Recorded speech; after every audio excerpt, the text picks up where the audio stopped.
that shit again. Still this bitch, that shit sad. Y'all finna hit again. Load it up. Send them home. I'm posted up. $1 million home. 10 lines on my account. I still can't call a bitch. Ain't do it all alone. I still need all of it. Right around me to all of it. Bought my mama a crop of bird. She want ostrich. Being this so she still squirt. I got to take the tag off. Yo, man. What is happening, people? It's me, this guy. What's happening, people? That's also me, that guy. What's happening, people? It's your boy, your gracious host, the one, the only, Jalen, and you are welcomed to episode 10 of the Lazy Cast. And we have a lot to talk about today. Basketball, football, blah, blah, blah.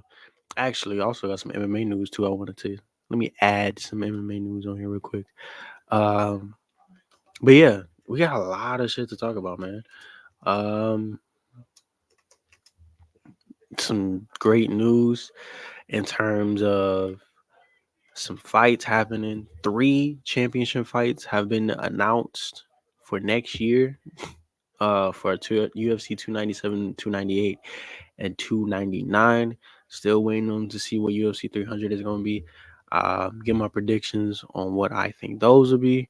Talking about Cam Thomas giving my Bucks 41 points and almost beating us.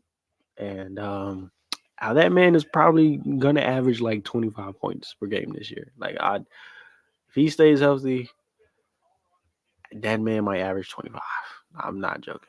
Not he might do what I want, what I think Jordan Poole could do in a new, not even in a new situation because he's been in that system before, but he might be what I think Jordan Poole could be, and that man might average 27, and that's not a crazy take to say. So yeah, we got that. Some more games on a recap. Got some other news in terms of football. Week 9 has wrapped. It's officially done. And essentially just give my thoughts on all the games. I know y'all miss me talking about footy ball and all that stuff. So yeah. But enough with all that. Get that out the way. Cam Thomas, like I mentioned earlier, cooked the mess out of the Milwaukee Bucks. Ladies and gentlemen, I know this stat has been going around a lot.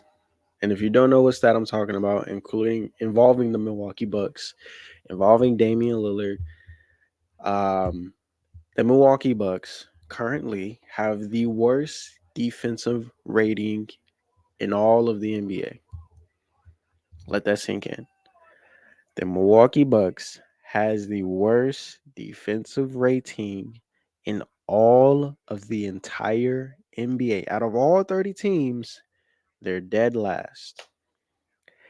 Now, the drop off from having Drew Holiday, who's probably the best perimeter defender and just one of the best defenders in all of the whole world when it comes to basketball, as well as other aspects of it, and Giannis being a great help defender and having other great defenders like a Jay Crowder, having PJ Tucker when they had him as well when they won the championship. And on top of that, Brook Lopez is still Brook Lopez. You look at the team now in terms of defenders, just strictly defenders, you still got Jay Crowder. They didn't have Jay Crowder when they won the Super Bowl. I mean, Super Bowl, when they won the championship, but they had PJ Tucker. But you have someone that can sort of take that role to a certain degree in terms of Jay Crowder. Still have him. Still have Giannis, who still one of the best defenders, help defenders, especially in all of the NBA. Still have Brook Lopez, who just came off a DPOY type season. So you have your front court essentially locked down in Giannis and Brook Lopez.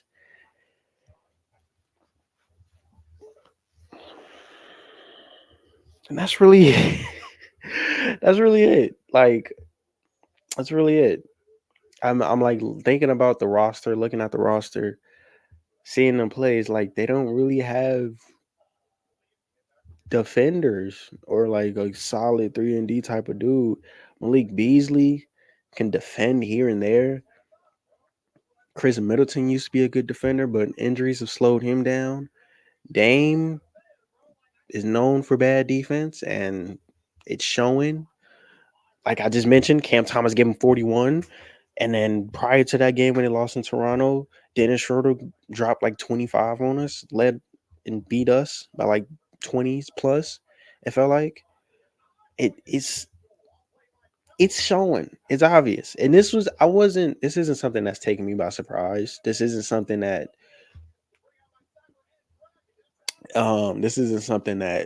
I'm shocked by. I figured we were going to regress defensively. As a lot of fans would. Like, it's obvious. Dame, his whole career, even in his like athletic prime years, has never been touted as a defender. Never. Never, not even once. So I'm not shocked by this, but not even in the slightest. I'm not. And if anybody is, they just probably haven't been watching Dame or haven't done their research on Damian Lillard. And that's fine. I'm here to let you know that he, while probably tries his hardest on defense, for one, is 32.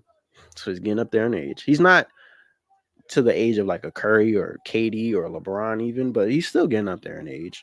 Having to guard these young, tall, and fast ass guards in the league, one and two guards, it's hard to hide him. And you can't really say, well, look at Curry. Curry was a bad defender. Why is he always getting picked on? That's because Curry's actually improved on defense. Steph Curry is underrated on defense. He went from being in Dame's shoes, being a not so good defender, a trash defender, to being picked on, to have Steve Kerr having to hide him inside of their system, to where you feel a little bit more confident with Steph guarding some of these younger, quicker, faster, more athletic guards because he has fast hands. He has great IQ. He's also playing alongside great defenders that he can pick their brains, and arguably one of the best defenders of this past generation in Draymond Green and Klay Thompson before his ACLs popped.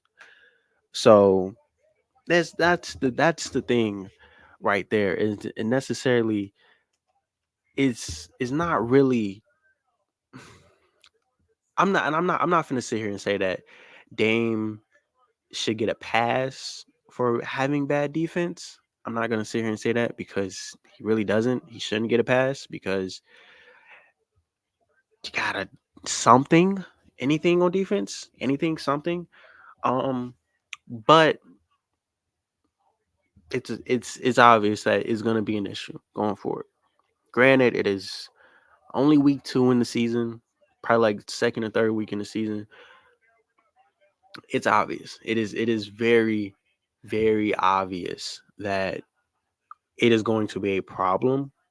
And God forbid, playoff time, when we're playing, if we play the Sixers, Tyrese Maxey is dropping 60 on Damian Lillard. I guarantee it. That man will probably drop 60 because he is so goddamn fast and so quick.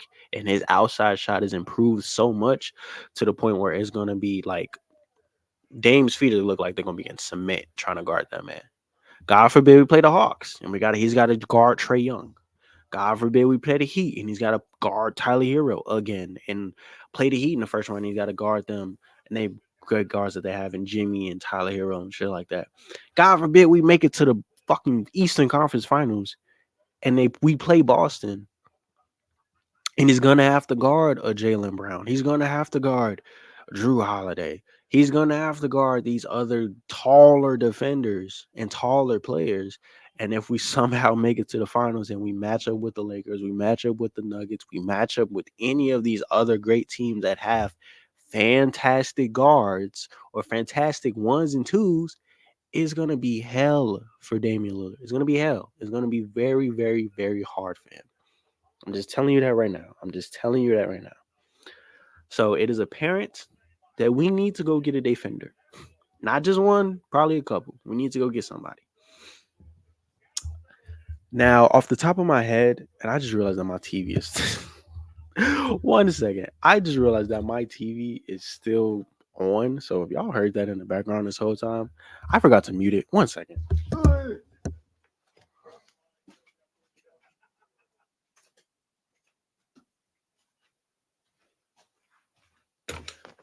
Sorry about that. I literally, I'm looking. I'm like, what is that noise? I'm listening. I'm like listening, and I'm looking. I'm like, what is that noise? And I look up. I'm hearing YouTube in the background. Sorry about that. Anyway, but what I was saying is apparent that Dame is going to struggle and continue to struggle on defense, and his defensive woes aren't going to go away anytime soon. If anything, they've gotten worse. It looked like he's gotten worse on defense somehow. So I'm not gonna put the blame 100% on him. He definitely deserves some of the blame, but also with Adrian Griffin, our new coach, um, he got to do some type of a better job of hiding him on defense, something, anything. Um, Also, we got to give that coach, some type of defenders. We got to give him somebody to play around with on defense because my lord, I know we won the game 129 to 125. It was a very close game, very close game. And I noticed that a lot with the Bucks is that we got blown out that one game against Toronto, but we've either been in very close games, we either won some really close games or we lost some really close games. We haven't had like a definitive like strong showing from like on both sides of the ball. We haven't had like a definitive strong showing, and it's tough. It's gonna be tough if we're continually playing like this for the entire season. Because I know regular season wise we'll be able to squeak by, be able to be a top 3 seed, just because talent wise we're just that good, and talent wise Dame and Giannis and Chris Middleton and the boys are just that damn good. So we'll just be able to just outscore teams. But when that pace slows down and when stuff gets serious, and the half court sets have to start become more important, and refs are starting not to blow their whistle as much, dog, it's gonna be tough. It's really gonna show like how tough and how how much character, how much strength this team is gonna have to show going forward. So yeah, man. But enough of me talking. Let me show you all the stats. So let's look at these stats together as a unit, as a community, and yeah, let's do that. So let me make sure. I wish I could like set that to where it's just strictly that, but whatever. Anyway, also I have my patio open, so if y'all hear cars or people outside talking, that's what that is. So yeah, looking at the Bucks, the winners, like I mentioned, 129 to 125.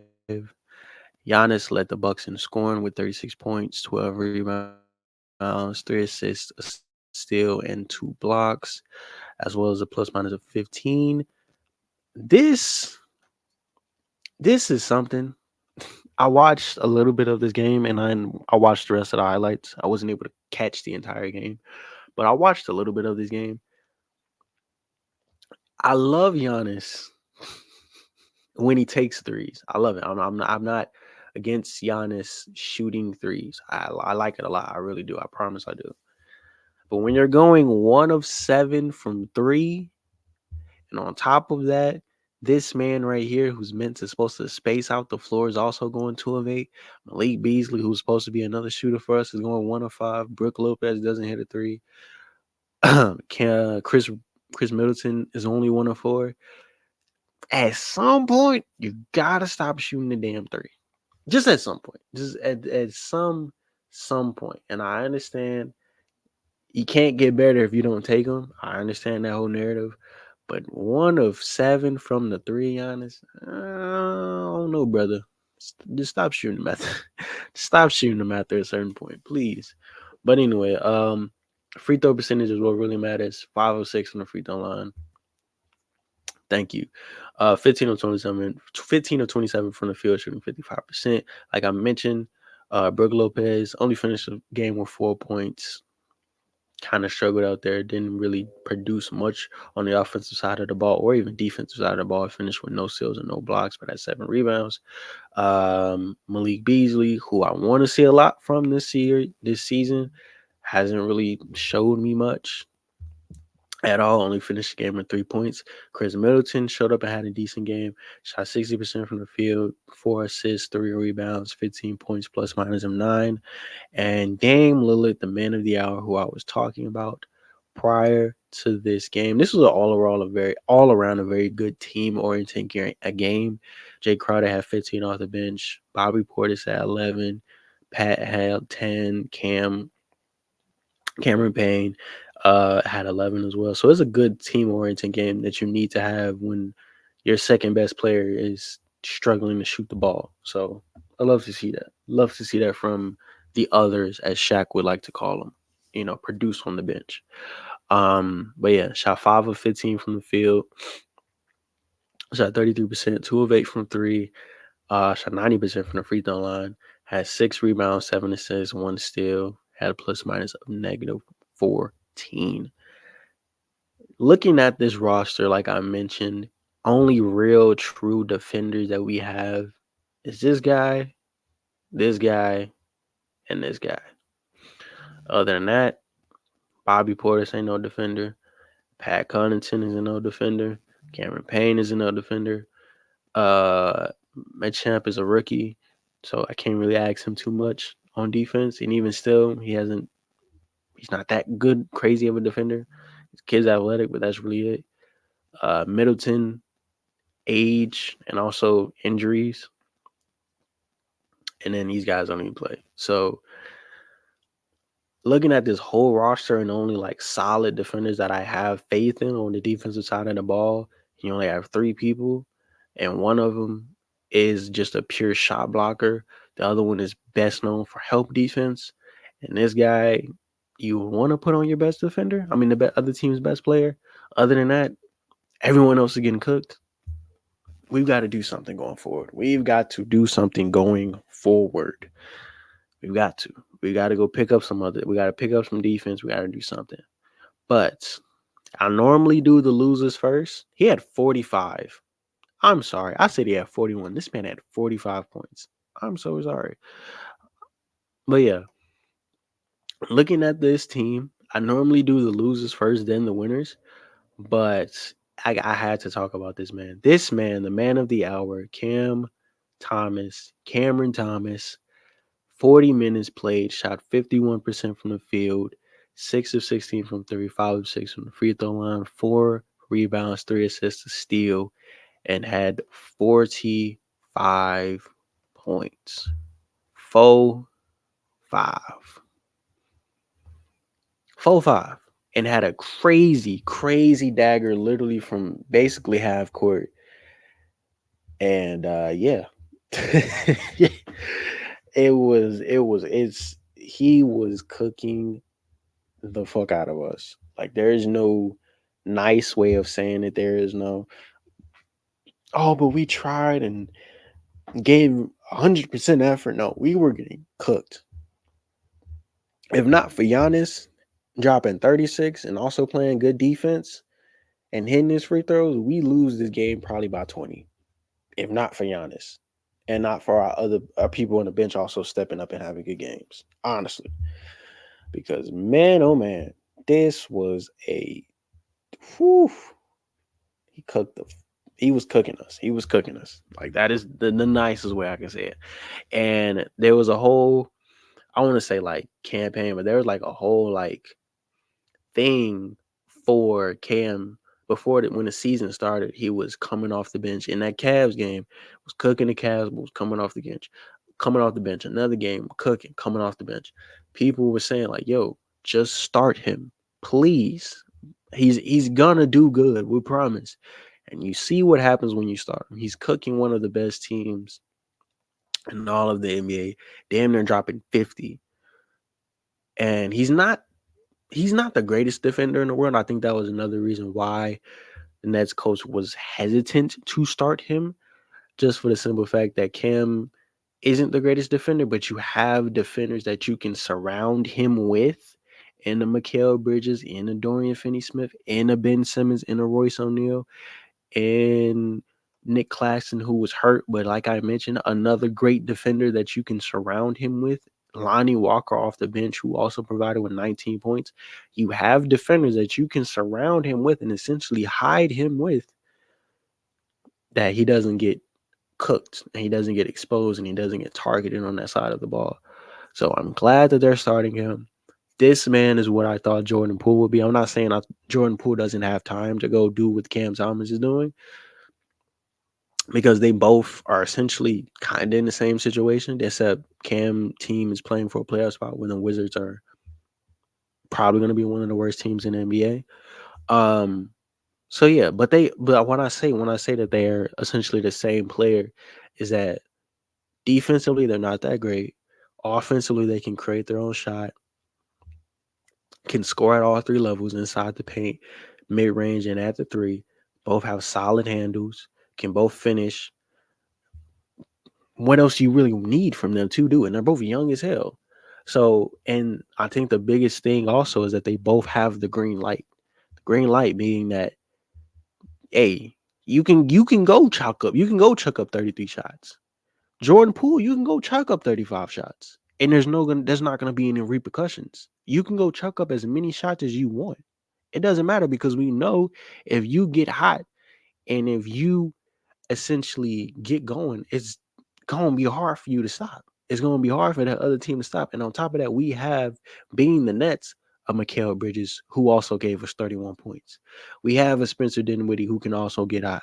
We have a Royce O'Neal off the bench who can also get going. We have a Lonnie Walker off the bench that can also get going, which them two both did. It's just that the starters really didn't produce much. But yeah, man, like that's just the honestly the biggest difference is just teams. If Cam Thomas was on the Hornets, they would literally be in the exact same situation, except that he would probably have to share the ball with LaMelo. Other than that, they would be in the exact same situation. The exact same. The only difference is strictly just team based. But yeah, man. Shout out to Cam Thomas. The thumbnail is strictly, I was, before he went off for 45, I was gonna do something involving the Eagles, because they beat the Cowboys. Obviously, huge matchup. I'm talking about later. But yeah, I was gonna do like an Eagles theme thumbnail. Um, but man, this was special. This young man is special. He's gonna be great. Um, I think as far as the season goes, he will probably be one of the best scorers in the league in terms of like points per game. I honestly can see Cam Thomas averaging. Honestly, I can see this man. What I said for Jordan Poole, I can see Cam Thomas averaging 25, 26 points per game. And that's not crazy to say. I can see him averaging around 25 to 26 points per game. Just for the simple fact that he has the green light. No one is taking the ball out of his hands. He's current. Y'all gotta see this shit. Can y'all see this? This man is currently averaging 28.7 points per game on 4 rebounds and 2 assists. I doubt he keeps up these particular numbers all season long. I doubt he keeps up these particular numbers all season long in the 28, but I don't think it goes down by that much. I don't think that 28 goes down to like 18 or 19. I think that 28 goes down to like 24, maybe 25. At the minimum is going down to like what, 23? And even still, that's not bad. That's not bad. That's not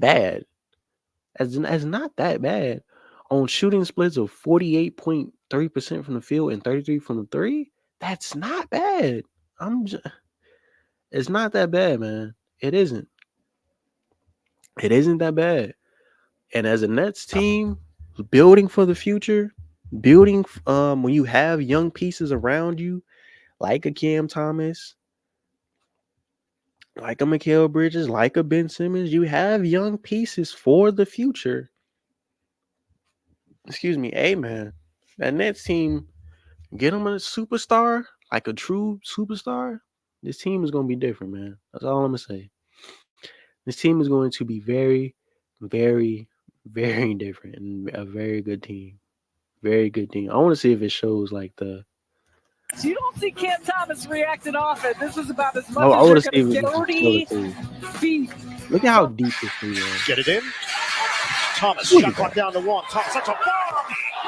Cam Thomas is not human. Come on, dog. 81 here in the Come third. on. This is he's gonna be one of the best scorers in the league. Look at his face. Look at his From face the afterward. logo for Cam Look at Thomas. this man's face. He's got Look at this. a stare down. And he's now Cameron for the Johnson as bench. well. Cam Johnson Watch as well, this. who's You also don't another. see Cam Thomas reacting often. This is about as much as you're going to get. 5 on 4, and Adebayo can't get it to go. And the Nets are running with that. Decker. Yeah, man. The Nets are gonna be solid, bro. This Nets team is gonna be very good. He's gonna be a big reason as to why they're gonna be also very, very fucking good. Um, going forward for years to come. So yeah, man. Shout out to the Nets. Shout out to Cam Thomas as well, and also shout out to Giannis and the Bucks for pulling out and getting a very much needed win. But enough about that. Let us go on for the rest of the games that happened on the 6th. There was surprisingly no games yesterday, which I was shocked. I was 100% certain that all these games happened on yesterday and not the 6th. But yeah, that shocked me. I don't know why. But yeah, we're gonna quickly go through some of the games. I'm not gonna go through the stats of every single game because we got a lot of stuff to talk about.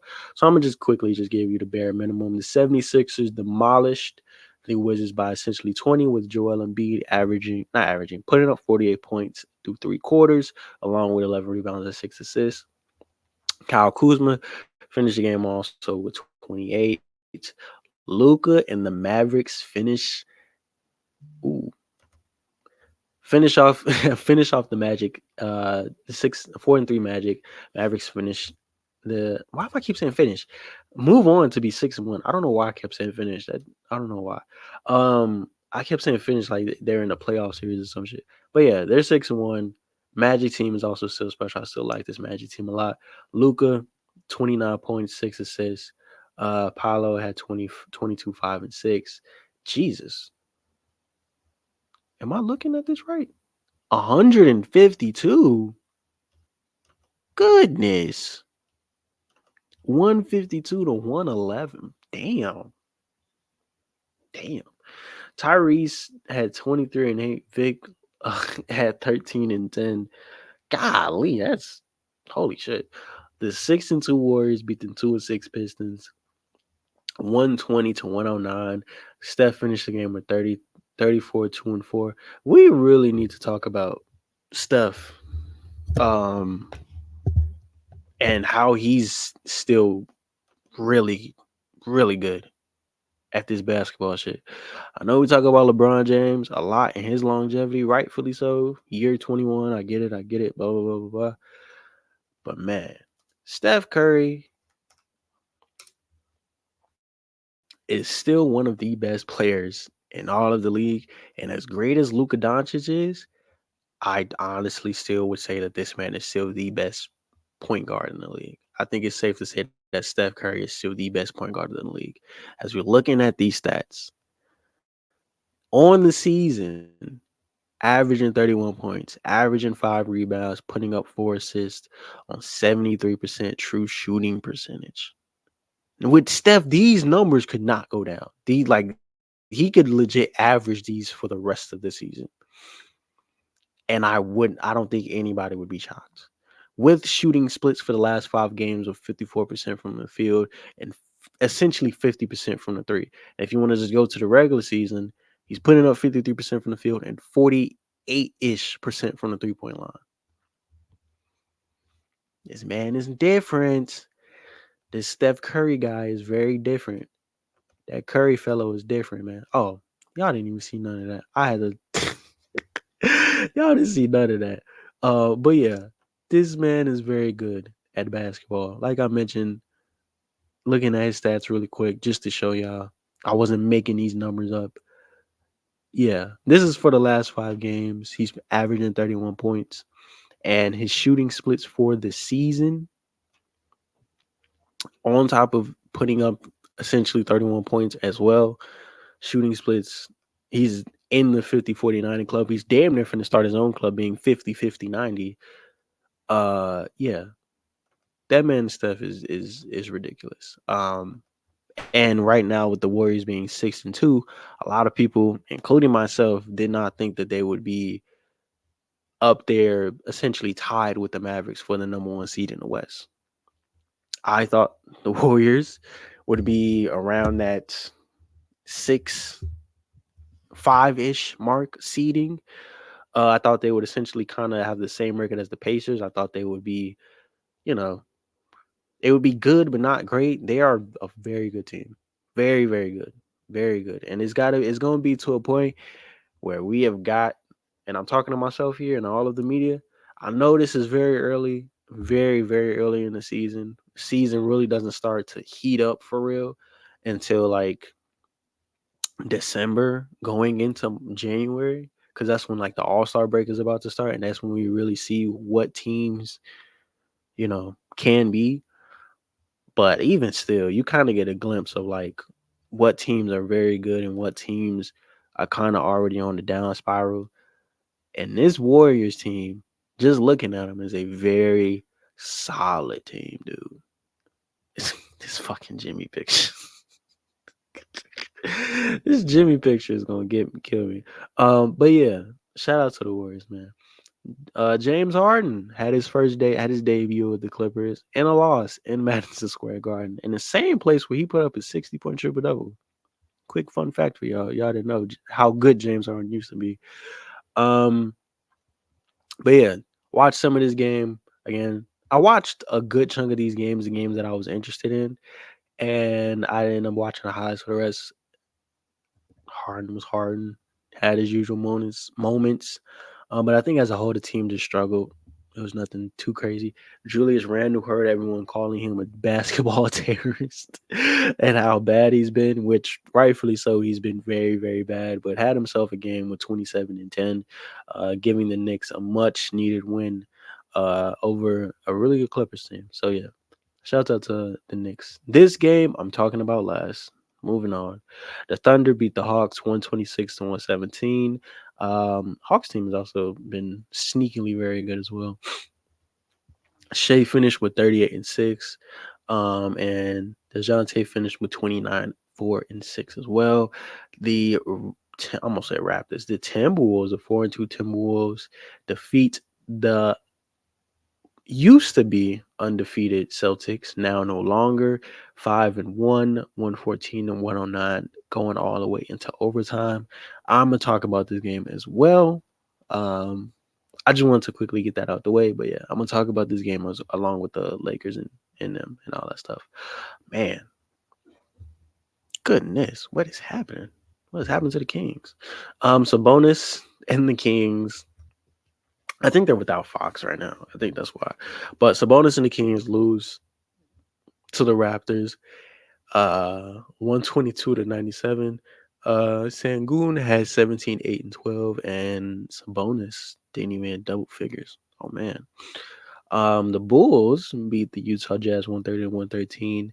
DeMar had 21, 5, and 4, along with Lauri Markkanen at 29. And the last game on Monday was the Nuggets beating the Pelicans 134-116, with Jokic having a crazy ass stat line of 35, 14, and 12, with Jordan Hawkins having 31. Now, let's talk about this Timberwolves game real quick. Just to give my thoughts on it, just to, because it's involving two of the best players, young players, whatever, in the league, and Tatum and Anthony Edwards.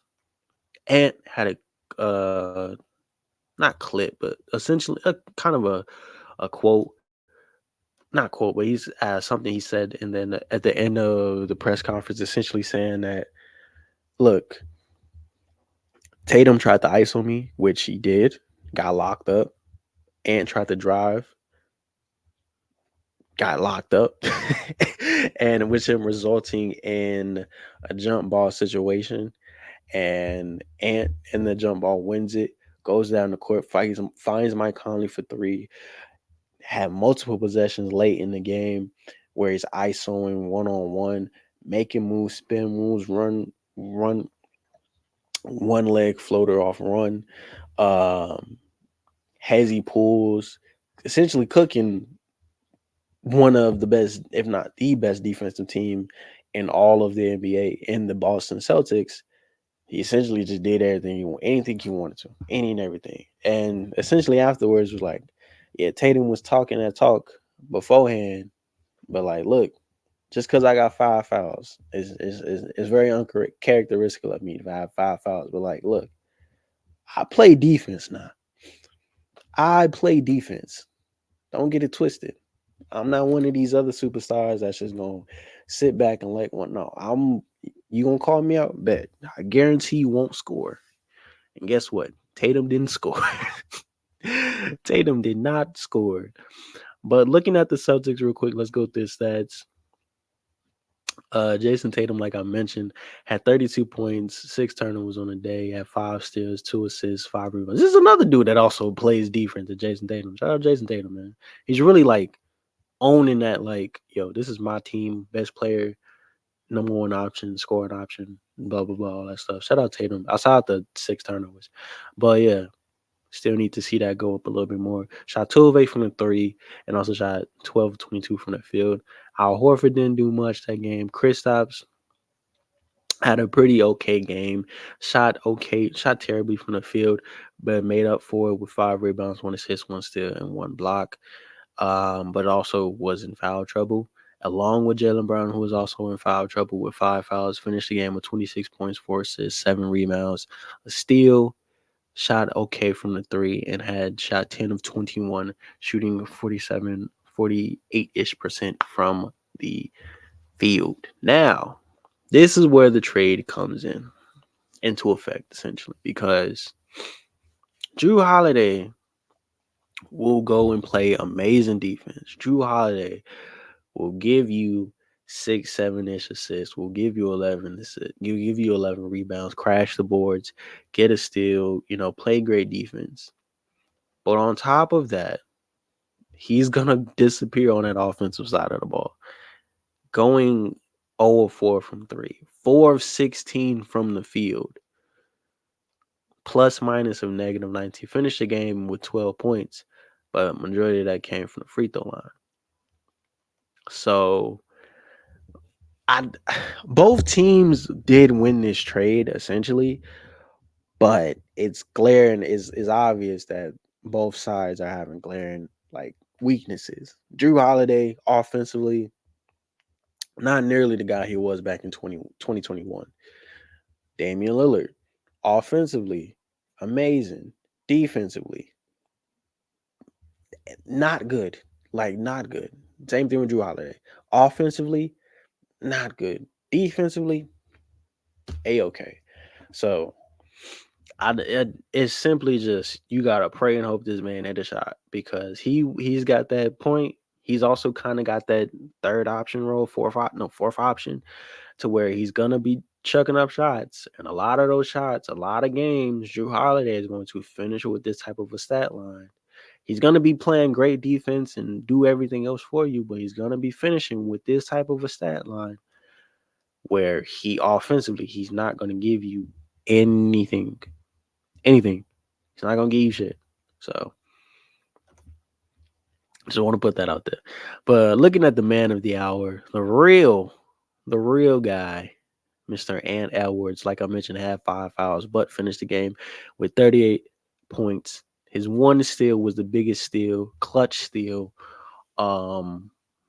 which essentially led to him going even crazier. Was that steal on Jason Tatum? Had 7 assists, 9 rebounds. shot 6 of 7 from the free throw line, didn't shoot great from the three, but also had amazing stats and amazing field goal percentage from the field, shooting 60% from the field, which is hitting clutch shot after clutch shot after clutch shot after clutch shot. And is that dude, man. He's that guy, along with Jaden Daniels, another great 3-and-D guy, finishing the game with 20 points along with a steal, shot 4 of 9 from the three. Is that Nas Reed? Yeah, Nas Reed off the bench had 14, and Rudy Gobert also had 14 along with 12 rebounds. Great game. Great showing from obviously this guy, Anthony Edwards. Um, yeah, I can't say much more that isn't already said about him that wasn't said all year long. While he was at Team USA for the Olympics, while he was, constantly showing best player in the world capabilities and things of that nature. Like, obviously, everyone knows how great Ant is. He's got the Timberwolves to a winning record of 4-2, beat arguably one of, if not the best teams in all of the NBA, the best defensive team by far in all of the NBA, and the Celtics, and clamped up on one of the best players, a top 5 player in all of the NBA, and Jason Tatum. Hey, man, Anthony Edwards is that guy. Put some respect on that man's name. All right, let's get straight into it. The match, the game of the night, the game that has been all over sports media on First Take, on, what is the name of Skip's show? I'm gonna just say Skip Bayless show because I don't know. After Shannon left, I haven't really paid attention to Skip Bayless. I ain't gonna lie to you, but yeah, looking at all this, we're gonna quickly go through the stats for each teams, and then I'm gonna give my personal opinion, my personal thoughts about that last controversial, not even, but the last play that involved LeBron James and this guy, Cam Reddish. Quickly looking at the stats. Speaking of LeBron, LeBron is still doing LeBron things. Had 30 points, three assists, 4 rebounds. Only shot the free throw. Only went to the free throw line 4 times. I know that was a big thing. Also, is that LeBron gets fouled a lot, but a lot of the fouls just don't get called. And it sucks because you know that's where LeBron does a lot of his damage is inside of the paint. And it feels like this comes out like something like this comes out every single year where LeBron is mentioning or involving or something with the referees about not getting certain fouls being called, and looking at the footage and it's like, yeah, this man is getting called, but because he's bigger and stronger than everyone else, it's kind of got that like Shaq effect where it's like, you gotta grab his arm, you gotta smack him up a bit, and just pray he misses because that's the only thing you really can do. And to say you doing that with a 38-year-old man in LeBron James, it's crazy. It's a testament to still how good he is. Torian Prince also back in the starting lineup had 9 points. Anthony Davis, who went down with an injury, I believe, around like the fourth quarter, um, only finished with 9 points. As you can see, only played like 24 minutes, not his usual minutes. Austin Reeves stepped up though at 23 points. D'Angelo Russell also stepped up with 13 points as well. Reeves had almost a triple double. Holy crap. 10 rebounds and 9 assists as well as a steal. Wood also off the bench had 12 points. Cam Reddish, who I'm about to talk about in a second, finished the game with 7. Now, looking at the Heat, they even got this man.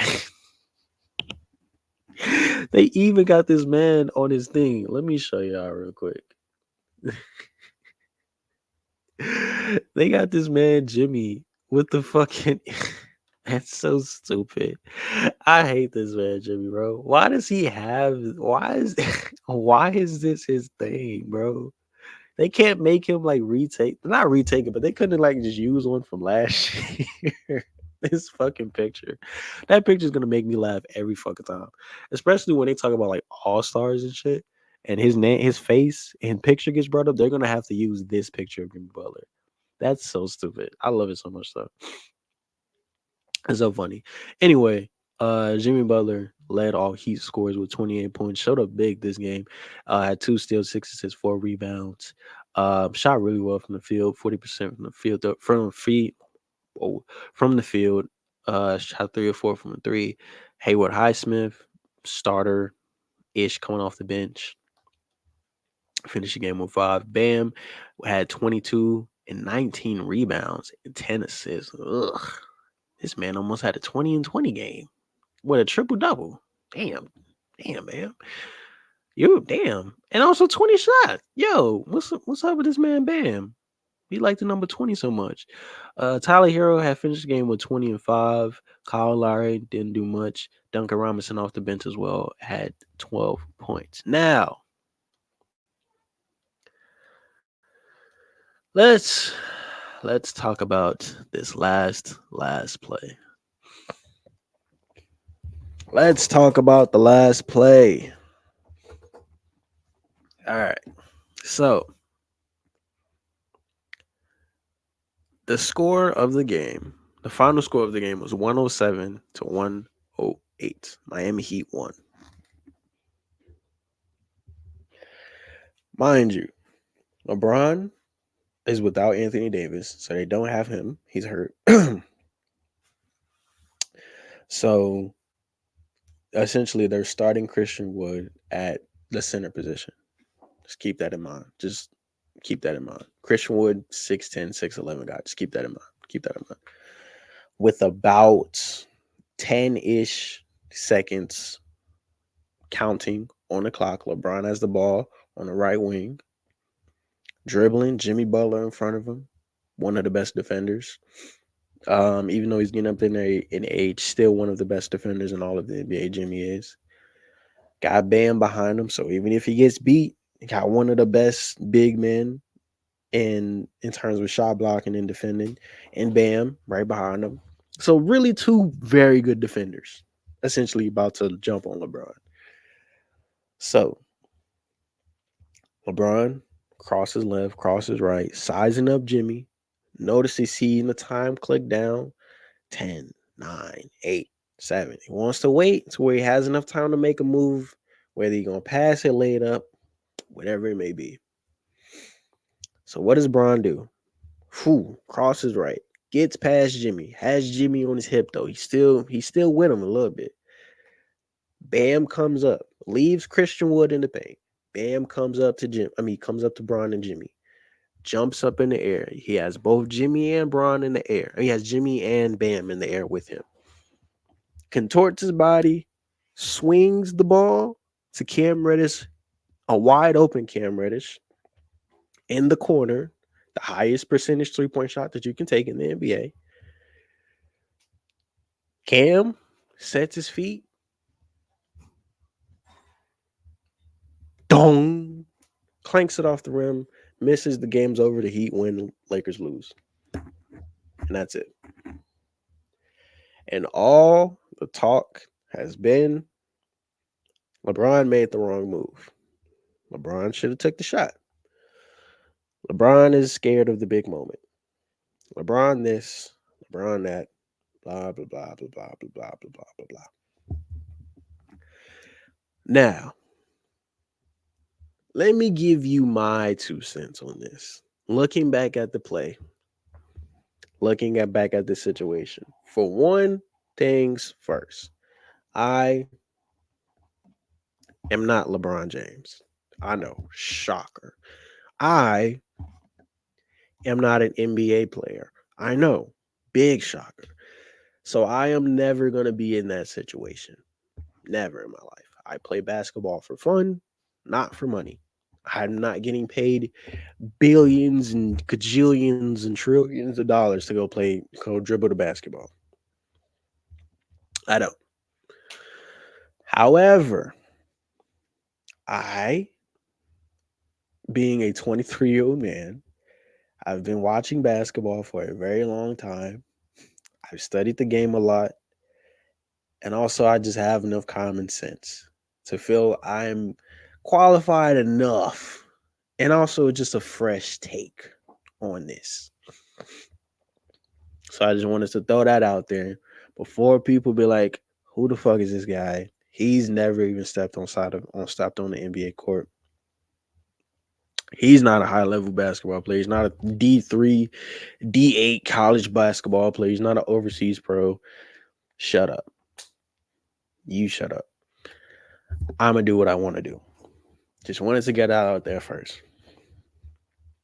Now, looking at the play, breaking down the play, and I've seen some people talk about this on Instagram, and famous basketball YouTuber, famous basketball trainer, Devin Alab, great dude. If you haven't seen it, go watch him. And also Famous Lowe's, another basketball influencer, content creator, whatever, essentially breaking down LeBron play. And they were essentially giving their take as to LeBron making the right play, but the wrong decision. Let me explain. So like I mentioned, Bron drives from the right side of the wing to the paint to where he knows 100% Jimmy is still going to be on his hip. Jimmy's not going to be in front of him, but he's going to be right there. So he can't spin back. He can't cross this way. Jimmy's right here on him. Imagine you driving to the paint and you got somebody just stapled to your arm. They're not going nowhere. So him going that way is out the option. Can't really go that way because if he goes any further, he's going to go out of bounds. So what's he going to do? Drive to the paint. So what does he see when he goes to the paint? Bam Adebayo. Who's Bam Adebayo? Just so happens to be one of the most versatile bigs in all of the NBA. Can guard 1 through 5. Can shot block like no other. Probably going to win DPOY this year. Awards prediction coming soon. And yeah, just a really good player at this basketball shit. A better defender out of a lot of bigs. So, what does Bron do? One of the best passers in the league. Does he A, go up for the layup? Does he B, pass it to Cam Reddish, a wide open Cam Reddish, a decent 3-point shooter in Cam Reddish? Or C, does he dump it off to Christian Wood, 6'10", 6'11" big, who's fronting a man? You want to know what fronting is? I got you. See how I'm sitting in this chair? Imagine there's a player behind me and I have the ball like this. I'm calling for the ball like this. That's what fronting is. He's in front of a man, under the basket, down by 1 point. He passes it to Cam Reddish. Cam misses the shot, like I mentioned. So a lot of Bron fans, Bron sexuals, Bron stans are obviously coming to his defense saying LeBron made the right play. Jordan or Kobe in that situation would have got blocked, turned the ball over, blah, blah, blah, blah. I'm not here for none of that shit. Shut up. I'm not here for none of that. What I'm here to say is LeBron made the right play, good play, great play. LeBron, I'm pretty sure, can make any type of pass on any type of court at any given age. LeBron can be 50, and I would trust him with the ball to make a smart play and a smart pass. That's how good he is, obviously. However, me being LeBron James, me being the best player on that court, or one of the best players on that court, me being the man that I am today, I'm just quickly inserting myself in his shoes. I'm not putting that pressure on Cam to make that shot. I'm not. I'm simply not. On top of that, Cam, like I mentioned, is a decent to okay 3-point shooter. I'm pretty sure if you run this playback 15 times or 10 times, 8 to 9 times out of the 10, Cam is probably going to hit that shot. So obviously, he hits the shot. It's a totally different outcome. The story is LeBron and the Lakers win without a hobbled AD. How long is AD going to come back? What is the timeline for AD to come back? Lakers squeak out a win, blah, blah, blah, blah. That's the headline. But now the whole headline is LeBron made a bad play. Lakers lost. AD's injured. Lakers season is already starting off terrible. So obviously, I'm not going to 100% put this on LeBron James just for the simple fact that Cam got to hit the shot. Obviously. Again, like I mentioned, he hits the shot, totally different outcome. Cam goes home as a winner. LeBron, great pass, high IQ. Bron stands can be like, see, Jordan, Kobe would never make that shit. But the few times that you see a Kobe or a Jordan, I don't want to turn this into a LeBron versus Jordan debate or even a LeBron versus Kobe debate. I'm that's not my type of content. That's not really what I do. But when you look at a Kobe when he passed it out to a Robert Horry, not even willingly, fuck it, ball was tipped. When you see better yet, a Kobe passing it out to a Ron Artest or a Kobe passing it out to a Derek Fisher, you see a Michael Jordan passing it out to a Steve Kerr, you see him passing it out to a John Paxson or even a Scottie Pippen for a chance or two. I'm not here to say that they took every single game winning shot, and they need to take every single game winning shot. Obviously, that is not the case because there's living proof that they have passed up game winning shots for a better shot. But 9 times out of 10, they're taking that game winning shot. Now, does this make LeBron worse for passing up this game winning shot? No. He simply just has IQ. And in my opinion, I would much rather have the ball in the hands of my best player than giving it to not even a knockdown three-point shooter. It would be different if that went to Austin Reeves, who was hot. That would be different if it went to a D'Lo, who can hit, who's also an okay three-point shooter. It would be different if they went to like a JJ Redick or a Kyle Korver, and they just missed. It'd be totally different. But for the simple fact of you give it to Cam, who's a role player, is also a very young player, I personally would not want to put that type of pressure on him. Because yes, the narrative is going to be LeBron made the wrong play. LeBron should have took the shot. But also, how does that affect Cam mentally? Granted, he is an NBA player. He gets paid to put the ball in the basket. That's his job. But still, at the end of the day, this man is a human. How is that going to affect him mentally? Also, point number 2, if we want to sit up here and say, oh, well, Bron isn't, he's always going to make the right play first before being selfish. Okay. Remember that Christian Wood guy I told you, 6'10", 6'11", big, strong dude, is fronting off the man, Hayward, who's not nearly as tall or as strong as Christian Wood. He's sitting there wide open under the paint, under the basket. Mind you, they're down 1 point. They're not down 2. They're not down 3. They don't need multiple possessions they don't need a 4 point. They don't need none of that. They're down by 1 singular point. If we really want to get into it, a point from a big under the basket that is fronting off his man is a much higher percentage shot than a wide open corner 3. I would much rather have my big taking a layup under the basket if we're down by 1 point, 1 singular point, than a wide open 3. Much rather have that. Much rather. But LeBron didn't make that pass. And I'm not saying LeBron can, because he can make that pass. He can swing it right around Bam's body. Boom. Christian Wood, at worst, is going to get fouled. And what? You put it in his hands to either what? Take us into overtime or win us the game. He has to hit what? 2 free throws? He hits the and 1, the game's over with. We ain't even got to do shit. We just got to play defense and we win. So that's a much higher percentage shot than giving the ball to Cam Reddish in the wide open 3. But we don't want to talk about that. Another thing, point number 3 that I wanted to add.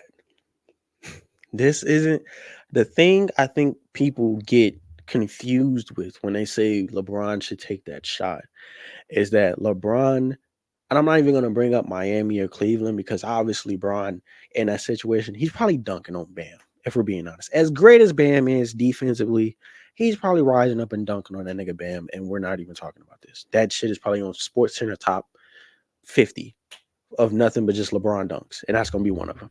And we're not even talking about this. What I'm bringing up with Lakers LeBron is that he's had clutch moments and he's had clutch finishes around the paint. Perfect example. Let's go back to last year's playoffs. Let me set the scene for you. 104 Memphis Grizzlies to the 102 Los Angeles Lakers. Scores 104 to 102. In the fourth quarter, Lakers are down by a bucket. Not 1 point. They're down by 2. They're down by a bucket. Need a point. Need a basket. Got LeBron at the top of the key. Xavier Tillman on him. 6'7", 6'8" dude. Big, swole, power forward. Solid defender. What does LeBron do?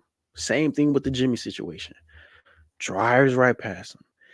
Tillman, being a solid defender, being fast enough, being around the same size as LeBron James, on his hip. Still on his hip the whole time. Not lost. He's not standing at the 3-point line. Still on his hip. Who does he drive into the paint with? Is he driving on a guard? No. Is he driving on Ja Morant? No. Is he driving on Desmond Bain? No. Who does he meet in the paint? Jaren fucking Jackson Jr. DPOY, Defensive Player of the Year. And you can say, oh, well, his stats was inflated, blah, blah, blah, blah, blah. It doesn't change the fact that that man is still one of the best shot blockers in all of the NBA. It doesn't change that fact. What does LeBron James do in that situation? Does he pass it off to a guy in the corner? Does he hit a cutting Anthony Davis who's wide open in the paint, who only has Ja Morant surround him? And as great as Ja Morant is, he's not stopping Anthony Davis wide open in the paint? Or does he hit a wide open Dennis Schroeder who's at the left-hand 3 for a wide open 3? What does he do? He finishes the layup over Xavier Tillman and Jaren Jackson Jr. This is last season. This ain't 2018. This ain't 2019. This is last season. LeBron was 37 at this time, and he finishes the basket. So this is why people are saying, yo, we understand it was the good play. It was probably the right decision. It was not the right decision. It was a good play. Great play. Even. Great choice. Great pass. All that stuff. But I don't think it was the right decision to make in that situation. Just for the simple fact that I would much rather take a layup over with LeBron James, who was hot that game, hot in the fourth quarter, and who all season long in the Phoenix game, in the very second game of the season, had similar situation. He had clutch drives to the basket, back-to-back drives to the basket, mind you, where he's finishing over the Phoenix Biz and Yusuf Nurkic. Nor, yes, he's not the same defensive presence of a Bam Adebayo or a Jaren Jackson Jr. It's still someone inside of the paint to stop him, and he's finishing over them twice, back-to-back possessions with no hesitation. So when I hear people say, "Oh, LeBron make the best decision in that situation," blah blah blah blah blah, you just don't know ball. You're just a hater. I'm not a hater. I like LeBron. I love LeBron. I've been watching LeBron for a very long time. Very long time. Very, very fucking long time. I really like that man, LeBron James. What I'm saying is, and what a lot of other people saying is, for the people that's actually trying to give their point, and a lot of people that's trying to actually debate basketball and are just hating on LeBron. Because if you're just hating just to hate LeBron, then I can't defend those people. But if you're actually like giving legit criticism and saying maybe that was the right play, but that wasn't the right decision to make, that's fair. That's a fair judgment. That's a fair judgment. I don't think it was the right decision to make. I would much rather see LeBron finish that layup, do a running floater, which we've seen him do. He can do that easily.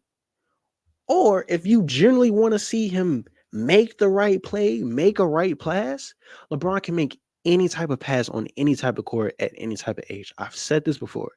I trust LeBron enough to wrap it around or hell, pump, pass, Christian Wood, easy layup or easy foul, 2 points, we go home, or we're going to overtime. That's essentially my take on it. So, like I said, LeBron made the right play. I just don't think he made the right decision. Again, I'm not LeBron James. I will never be LeBron James. I will never be an NBA player, a college player, whatever the case may be. I'm never going to be in their situation. I'm never going to be in their shoes. Obviously, probably looking back at it, if LeBron watches the tape again, he's probably thinking like, oh, I should have just hit Christian Wood for a wide open layup and we would have won. But in that short span where the clock is ticking down from 10 seconds to 9 seconds to 8 seconds, I'm sure LeBron probably looked up, oh, Bam is going to guard me. Bam is going to come send the double, go up past the cam, easy three, game over with, hope he hits it. He probably went with his first mind. In that shorter span of a time, quick decisions. He doesn't have time to survey the field, let time click down, He has to go. He has to win. He has to go try and win the game. So from that standpoint, I understand. Like, I understand both sides of the argument. People saying LeBron made the right decision, right play. He passed it to a wide open teammate that a wide open teammate just so happened to miss. That's not LeBron's fault. But I also understand the people that are saying, well, I would rather have the ball in the last possession, literally the last possession. There's no more possessions after this. I would rather have the ball in my best player's hand than giving it to some other player, putting the pressure on them like, hey, you're wide open, shoot it. I would much rather have the ball in LeBron James. Now, am I saying that LeBron can't make clutch passes and set up open teammates? No, because I have receipts. Let's go back again to last year's playoffs, because I'm going to keep using last year because it's essentially the same fucking LeBron. The only difference is by 1 year age. He went from 37 to 38. He's still the exact same player. Let's go to last year's play-in. What happens? Boom, boom. Last possession. Essentially the last possession of the game. Needs a three. What does he do? Drive to the paint, draws the big, draws the double team, goes under the rim, kicks it to a wide open Dennis Schroeder in the corner for three. Boom. Dagger. And we get this. From Dennis and LeBron. We never get this, so LeBron doesn't make that pass. So what I'm saying is LeBron can make great passes and make great decisions. He's one of the best passers, not just only in today's game, not just of this generation, but of all time. But in that particular situation, I think the better decision, not the better play, the better decision to do is for either LeBron to just take it up himself, or if you wholeheartedly think I would much rather see LeBron make the right play, the right decision, the right pass, whatever, dump it off to Christian Wood. Rather you dump it off to Christian Wood. Rather. And it's not like he was ass. It's not like he is ass. He's one of the better offensive bigs in the league. Hell, a fucking big from the G League can make that type of play. Can make that type of not make that type of read, but make that type of finish that type of playoff. But when you have Christian Wood, who defensively wise isn't great, but his whole thing is that offensively Christian Wood can hit shots. And what's the easiest shot in basketball? A layup. Oh no, technically percentage-wise, it's shut up. The easiest shot in basketball is a wide open layup. Don't want to hear corner three. Don't want to hear. The easiest shot in basketball is a wide open layup. And when you have a big who's fronting his man off and can make that pass, who can get that shot for you, at worst, I guarantee you, at worst, he gets fouled and goes to the free throw line. At worst, he goes to the free throw line and he's getting fouled. And let's see what his free throw percentage was from last night's game. Christian Wood was. Let's see what his free throw percentage was. He shot 1 of 2 from the free throw line. So if he shoots 1 of 2 from the free throw line and he gets fouled in that possession, guess what? They go to overtime. You get another chance to win the game. If he clutches up and hits both, game's over with, we win. You know, like, that's what I'm saying. I think the better decision or the right decision in that play or decisions in that play, LeBron finishes it himself because he's shown in the past that he can do that. Obviously, I'm not talking about Miami LeBron and I'm not talking about Cleveland LeBron because no shit he finishes that. No duh. He finishes that. I'm strictly talking about LeBron from his Laker days. And by Laker days, I'm meaning last year because again, they're virtually the same exact player. Only difference is 1 year in age. That's literally it. That's the only difference. The one big fucking difference between LeBron of last year and LeBron of this year is that 1 year age difference. It's the only difference. Other than that, they're virtually the same exact player. That's it. So yeah, I see both sides in that situation, but I'm leaning more towards it was a great play. It was probably the right play, but I think it was better outcomes. It was other decisions that you probably should have made in that situation. But granted, it's the fourth quarter, 9 seconds left. There's only so many things that you can do with that amount of time left. He went with probably his first mind and just hit Cam wide open for a three. He looked, drive. Oh, I see Cam. Boom. I don't think LeBron is thinking, let me get this ball out my hands. I don't want it. I don't think he's thinking that in that situation. Because again, we've seen LeBron hit countless clutch game winner, buzzer beaters, whatever. We've seen him hit billions and millions of those. I'm not sitting here trying to push that stupid narrative that LeBron is in clutch or is scared of the big moment.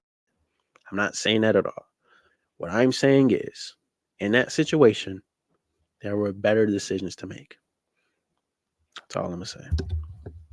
Also, Cam, you just gotta hit the shot. Again, he hits that shot. This is a totally different outcome. And I didn't just spend 15, 20 minutes breaking down a last possession play in the NBA. So, yeah, like I said, I think it's a good play, good decision, great decision even. Right play, wrong decision. That's all I'm going to say about that. Anyway, that's enough. That's my essentially play breakdown with Jalen. I'm gonna make that a segment, man. How quick, how easily, how smoothly I just broke that shit down for y'all real quick. You know what I'm saying? You know what I'm saying? But yeah, that's it. So enough about basketball. Let's move on to football. Moving on to week 9 of the NFL. Yeah, buddy. Let's get to it. Now, a lot has happened. A lot has happened. One of the biggest things, the Bills currently aren't in the playoff picture. Swear I'm not making that up. But last night's loss to the Bengals, the Bills are currently outside of the playoffs, being with a record of 5-4. The Giants, I know the Panthers exist, but they're probably the worst team in the NFL. Chargers are starting to find their stride.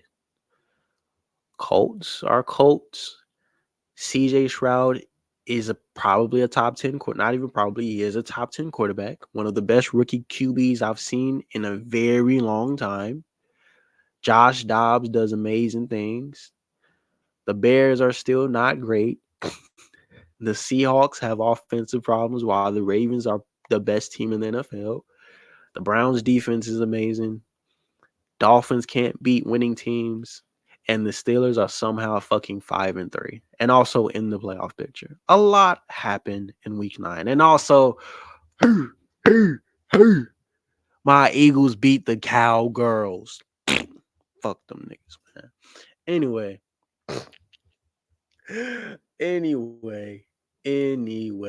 a lot happened in week 9. A lot happened in week 9. I just hurt my chest. But yeah, a lot happened. Let's just quickly go through some of these games. A lot of storylines happened. Let's start from the bottom and work our way up. Shall we? We shall. Now, I'm not gonna go into like a deep ass dive with every single game because that'll make this video like 3 hours long. So I'm just gonna go into like with certain games, not all of them, just to keep it moving, keep it going, because we still have to talk about uh the UFC and all the title fights and everything that got announced as well. So yeah, the Steelers, like I mentioned, are in the playoff picture currently and beat the Tennessee Titans, who are 3-5, 20-16. TJ Watt is a very strong candidate for DPOI again. And it's really just between him and Myles Garrett for me personally. Again, award predictions coming very soon, probably by Friday. We'll see what happens in terms of NBA talk. But yeah, a lot has happened. A lot has happened. Um TJ Watt, like I mentioned, is very good. Um George Pickens and this Pittsburgh Steeler offense, however, is not very good. Not at all. LeBron the other day, after they lost to what was it, Orlando, I believe, compared the Lakers to the Steelers. He's like the Lakers are just essentially the Pittsburgh Steelers. And ever since he said that, I can't get it out of my head. I can't get it out of my head. Somehow, some way, they find out a way to win games. Either with their competition playing down to their level, or they just have individual superstars on their team like a TJ Watt, like a George Pickens, like a Cameron Hayward, like all these great, phenomenal individual players that they have just having great games. In this regard, for them, TJ Watt, who had his helmet essentially snatched off his face and somehow still got a sack. So yeah, I never since he said that I can't unsee it. Ever since he said that I can't unsee it because that's such a like perfect comparison. Like it's so perfect. One game I will go into depth about is the Chiefs beating the Dolphins, the 7-2 Chiefs, against the 6-3 Miami Dolphins. Now, the whole storyline about this team, about this game, was that the Dolphins can't beat winning teams. They're 6-0 against teams with losing records and 0-3 against teams with winning records. Now, does this cause for Dolphins fans or even the Dolphins organization, the Dolphins staff, whatever? No, I don't want to join your newsletter, Bleacher Report, to be pretenders or on fraud watch, as a lot of people would like to say. I would say no. And I think Stephen A. Smith said it perfectly. With teams that would be considered pretenders or on fraud watch, I would say, you're not worried about them in the slightest, especially come playoff time. You're not worried about them in the slightest. I'm not worried about you. I know that when push comes to shove, you're not going to do anything. Or like, if we see you come playoff time, we're circling that day like, oh yeah, should be an easy ass win. I know that they're either going to fold or we're just going to beat the brakes off of them. I don't think a lot of teams are circling Miami come playoff time and thinking, yeah, this should be an easy win. No. I have a lot of faith in Mike McDaniel. I have a lot of faith in his Miami Dolphins team and how good and how great they are, that they will figure it out. Plus, this is still also a very young team still. Now, I'm not saying that they don't have Super Bowl aspirations. Yes, they clearly have Super Bowl aspirations. They would be lying to themselves if they said they didn't have Super Bowl aspirations. Yes, 100% yes. But I don't think this season would call for it to be a bust if they were not to make the Super Bowl. I think the ceiling for this Miami team would be an AFC championship. I would not be surprised if this is the AFC championship game going forward for this year in the playoffs. I wouldn't. I wouldn't be shocked because the Kansas City Chiefs, even though they are also another team that has looked not great, but somehow is 7-2 because they just simply have better talent and they're just better coached, but still are one of the better teams in all of football. I would not be surprised if Miami makes their way to the AFC Championship because they're also a very well coached team, also a very good team.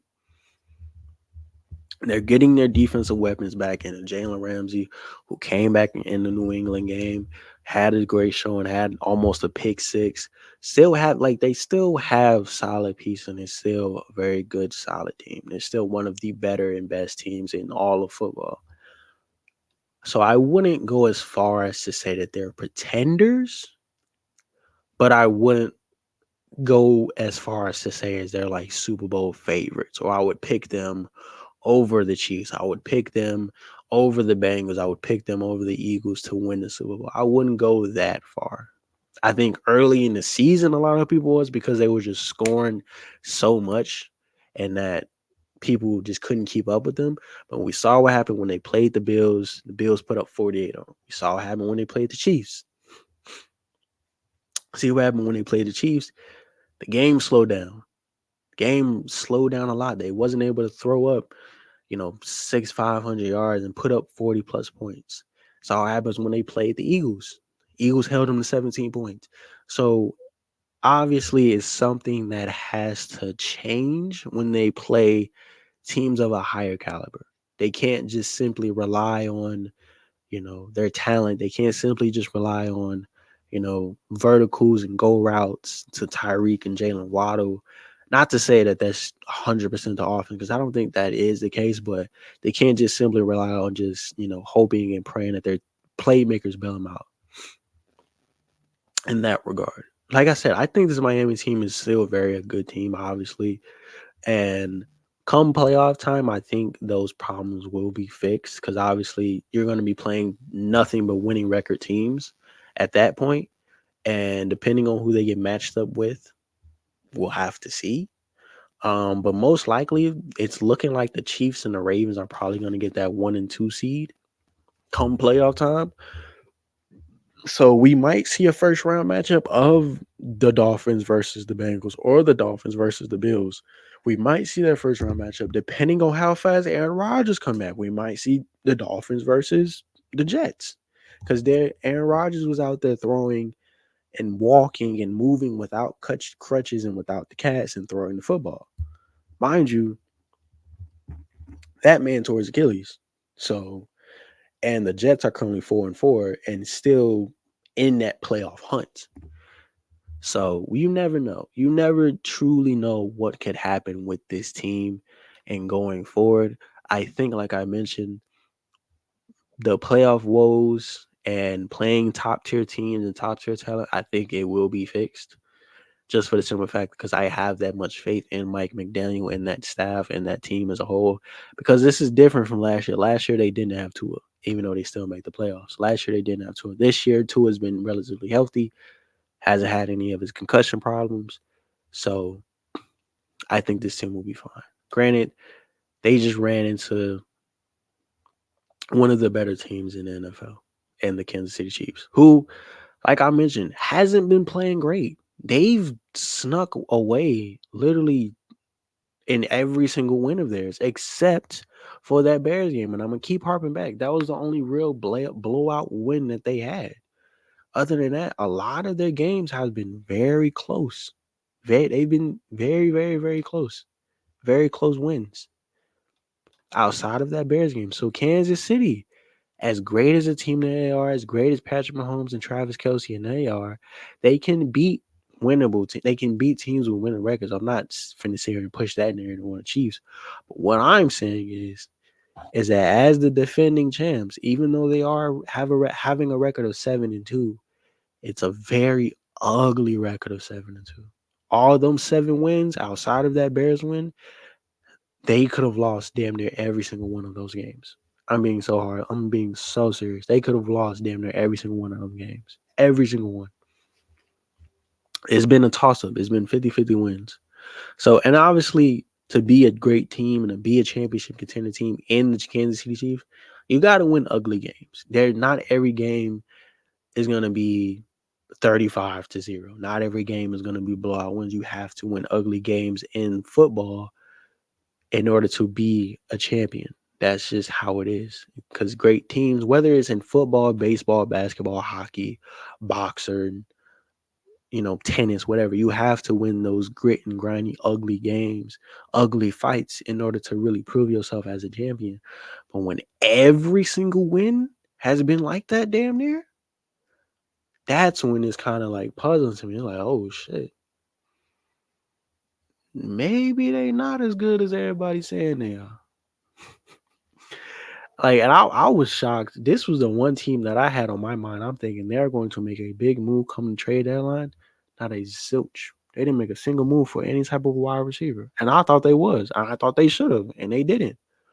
Because it seems like Patrick Mahomes doesn't want to throw the ball to anybody that isn't named Travis Kelce. That's what it seems like. It seems like he doesn't trust no one else to throw the ball to outside of Travis Kelce. That's what it seems like. That's what it 100% seems like. I'm not saying that is the truth. I'm not saying that is the case, but it just seemed like all season long he doesn't trust really any of his wide receivers to really throw the ball to or to catch the ball. And they brought back Valdez Scantling who was on the team last year. So, like I said, man, this was just a really defensive battle. This wasn't really like if you're more of a fan of offense, this isn't the game for you.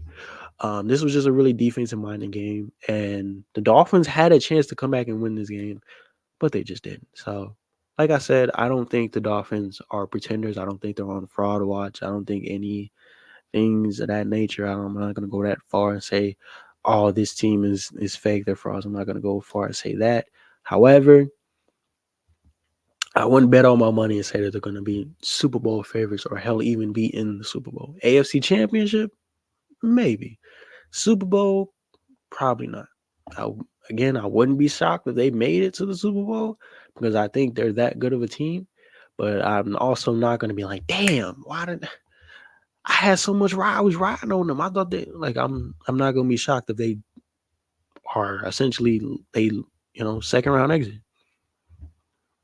I'm not going to be shocked by that. So quickly going through these stats real quick. I talked about them a little bit longer than I wanted to, but Tua Tagovailoa completed 21 of his 34 passing attempts, 193 yards, 1 touchdown, no pick, was sacked 3 times. Raheem Mostert rushed the ball 12 times, 85 yards, 1 touchdown. Tyreek Hill had 8 receptions, 60 yards, and no touchdown. Jalen Waddle also had 3 receptions and 42 yards, no touchdowns. Chris Wilson had the only receiving touchdown, I should say, from Tua was a long 31-yard bomb. And yeah, and Mahosted Raheem had the other rushing touchdown. With the Chiefs, Patrick Mahomes completed 20 of his 30 passing attempts, 185 yards, 2 touchdowns, no picks. Isaiah Pacheco had rushed the ball 16 times with 66 rushing yards. In terms of receiving, this is hot ass. Like that is, I get it. He was spreading the ball out a lot. So big up on Mahomes. But like I mentioned, this was a very defensive-minded games. The leading receiver on Kansas City was backup tight end Noah Gray, 3 targets, 3 receptions, 34 yards, no touchdown. Only other receiving touchdowns came from Jerry McKinnon and Rashee Rice. So yeah, all in all, good win for the Chiefs. And just a tough loss for Miami. I'm not, this doesn't move the needle down or anything like that for me in terms of Miami and where they are as a team as a whole. I don't think this moves the needle down or anything like that for me for this team. I think this is still a very solid, very good team. Yeah, I think this is still a very solid, good team. So yeah, Moving on. Again, starting from the bottom up. The Ravens, like I mentioned, probably the best all-around team in all of football right now. Has been like that for quite a while because they did the same shit to Detroit last week. It was also a very good team. Who a lot of people was saying was Super Bowl contending team. Held what did they hold Detroit to last week? They held them to like what it was like 12 points or some shit like that. Not what was week 7? Who did they do this to? What was the score when they played Detroit? It was week 7, not last week. I'm sorry. Because the Lions played the Raiders. What was the score when they played 38-6? So coming off that bye week 7, they held, mind you, a lot of people saying that the Lions are Super Bowl contenders. I'm not one of those people. I'm not ready to jump on that boat just yet. Holding the Lions to 6 points. One of the best offenses in all of the league to just 6 points while putting up 38 points. Let's go to week 9, and they do the same thing to, again, also a very good team. Where people are like, oh, the Seahawks they've been trash. The Seahawks prior to this week was number 1 in the NFC West. I get it, not Kansas City, San Fran has been hurt, blah, blah, blah, blah, blah. But they still have solid playmakers on that team, and they still have had chances and opportunities to win games. And they just haven't won games. Simple as that. So beating the former number 1 seeded team in the NFC West and holding them to just 3 points while also putting up 37 points, essentially an identical game. I'm just saying, this team has the best defense, one of the best offenses in the league. Lamar finally has his receiving core. They're running the ball efficiently, the best rushing team in all of football. It seems like the wide receivers are starting to find their hands again. They still have Mark Andrews, and they still have Lamar fucking Jackson, one of the best QBs in all of the league, and finally getting the respect that he deserves on his name. I would say clear favorite for MVP right now. One of the favorites for MVP right now. Again, award predictions coming soon. So yeah, there's nothing really to dive deep about this game, and it's just that the Ravens beat the brakes. Beat the brakes. And that's the PG-13 way of saying it. They beat the brakes off this Seahawks team. 37-3. The Browns hold the Cardinals scoreless, 27-0. But good news, I guess, Cardinals fans. Excuse me. Kyler Murray is coming back. I believe Sunday when they play again. They play Sunday or Thursday. I think they play Thursday. Yeah, they play Sunday, I mean. So yeah, they play Sunday against the Falcons, winnable game, at 3. So yeah, you guys will have Kyler Murray back. So that would be good. I don't know how good that is, depending on what you ask, depending on the fan. But yeah. Moving on, we have, again, if you hear people talking outside, I have my patio open, so sorry. The 5-4 Saints beat the 2-7 Bears. Fields still hasn't played. His hand, I believe his right thumb, is still giving him problems. But again, this was a somewhat winnable game. Tyson Bagent he's a rookie. I mean, I can't really ask too much from him, especially with that Bears O-line. Yeah, I can't really ask too much of him. He was making good plays. He had a really good, solid touchdown pass to Cole Kmet, who in fantasy had like 23 points in fantasy. Like, holy shit, Cole Kmet is becoming one of the better tight ends in this league. So shout out to Cole Kmet. If anything, on that offensive side of the ball, whose name isn't Justin Fields or DJ Moore, Cole Kmet is very underrated. So shout out Cole Kmet. But the Saints offense is starting to figure itself out a little bit. Alvin Kamara is starting to come in his own, starting to get his legs on him. It seems like Derek Carr is starting to get comfortable, it seems like. But yeah, shout out to them, I guess. Yeah, and their defense came up big times to having the Bears turn the ball over. Essentially, what feels like I think it was like 4 or 3 straight possessions in those final couple of drives. They like turned the ball over. Or Tyson turned the ball over like 3-4 times back to back to back. It felt like so. Shout out to them. Good defense win and good solid win.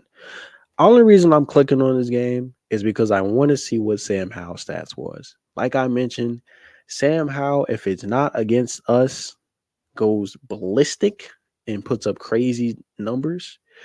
When he plays other teams, that man puts up is like an average ass QB. So I want to see his stats. I'm not going to do no deep dive. Okay, yeah, he had a decent. So maybe okay. So he is that dude. He is that dude. He might be that dude for Washington. Completed 29 of his 45 passing attempts, 325 yards, a touchdown, and a pick. Okay. Against New England, which is one of the better defensive-minded teams, and Bill Belichick, who eats up young QBs for breakfast. Granted, he's not a rookie, but he's still a young QB, essentially a rookie. So, yeah. That's okay. Okay, so Sam Howell may be that dude.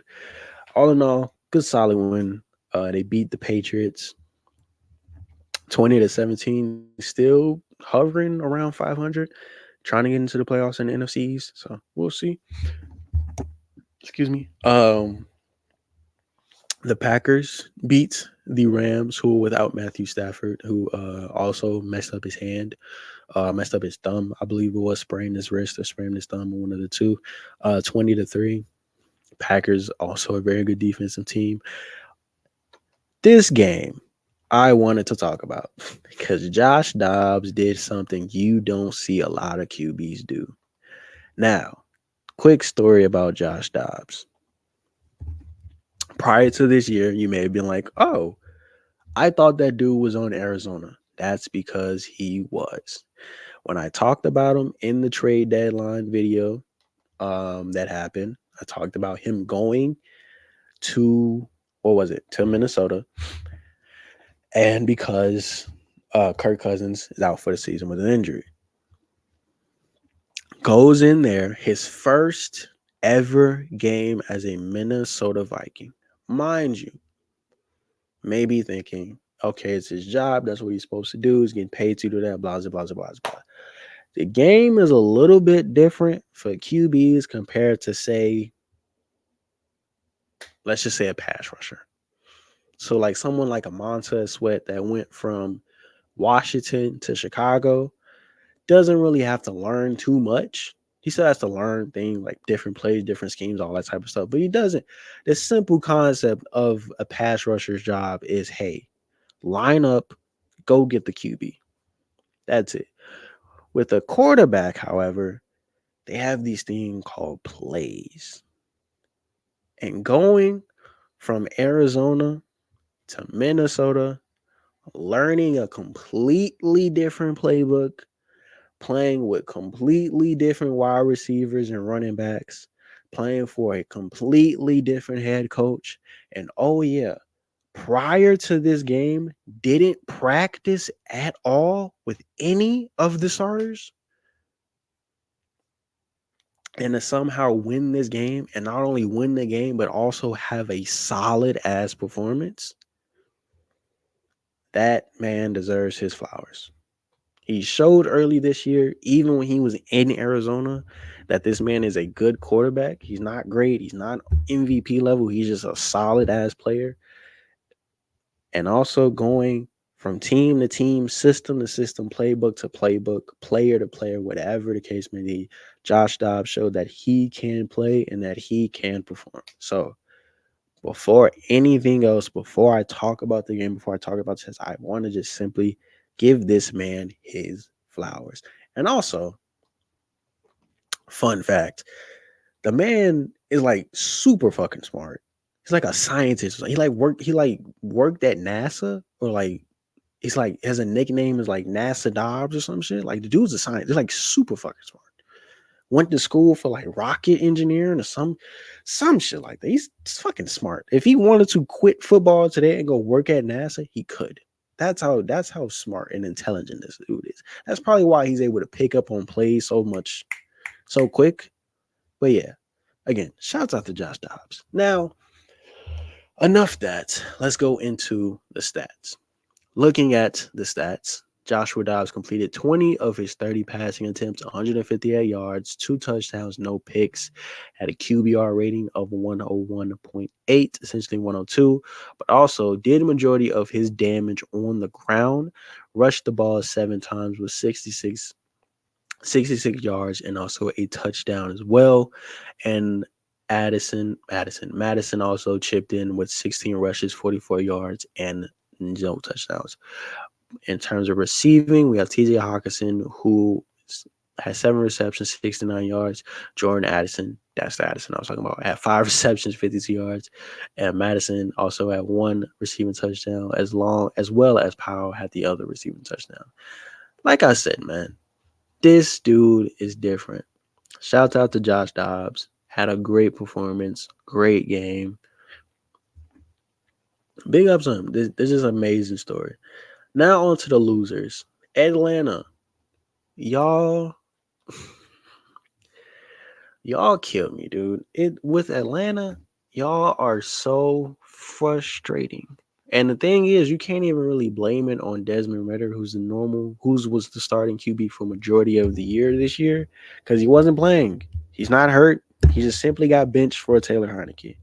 Taylor Heinicke goes out and completed 21 of his 31 passing attempts, 268 yards, a touchdown, and a pick. QBR rating of 75. Okay game. Bijan Robinson is not getting utilized. It seems like at all. 11 rushes, 51 yards, no touchdowns. Tyler Algier, 12 rushes, 39 yards, 1 touchdown.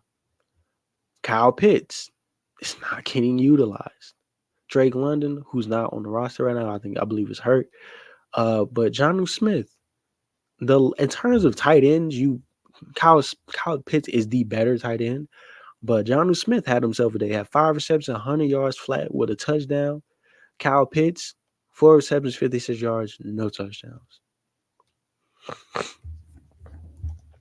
Atlanta, and I know we use this term for a lot of teams. They are 1 QB away. Atlanta is literally 1 quarterback away from being in the position that they are now to being a playoff contending team. And they're still in the playoffs, technically, in terms of the NFC South, because Carolina's butt. The Saints is 5-4, so they're kind of they're average, and the Cardinals are also ass. Wait, not the Cardinals. What other teams are in the NFC South? You got the Falcons, Saints, Panthers. Why am I drawing a blank on the last team in the NFC South? Who's in the NFC South? Why am I drawing a blank? This is gonna annoy me now. The Bucks. That's who it are. Okay. And the Bucks are 3-5. I don't know why I couldn't think of the Bucks. But yeah. Essentially, it's Atlanta's division to lose. No, it's the Saints' division to lose, really. But I'm gonna put my microphone down real quick.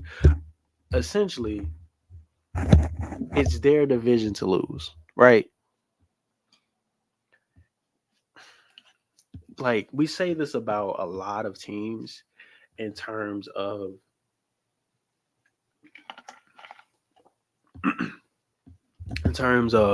being 1 QB away from being a playoff team or a Super Bowl contending team or being just a good team. Atlanta is literally 1 QB away from being a good team, from being a playoff contending team.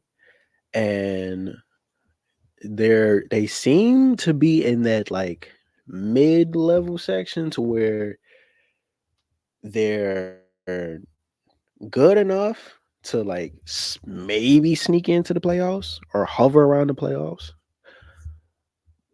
but they're not good enough to be a Super Bowl contender or even be a consistent playoff contending team. They're not bad enough like the Panthers or like the Bears to where they're fighting for that number one seed. I mean, number one pick, or fighting for the worst record in the league. So they're hovering around that like mid-level tier. Because, like I mentioned, they're 4-5. They're currently in second place in the NFC South. Unless the Bucks rattle off a couple wins in a row, they most likely are going to finish in second in the NFC South. So that's why I'm like, they were a team that I'm also surprised that did make a trade at the trade deadline at the QB position. Joshua Dobbs, who's in Minnesota, could have very much well be in Atlanta in this situation.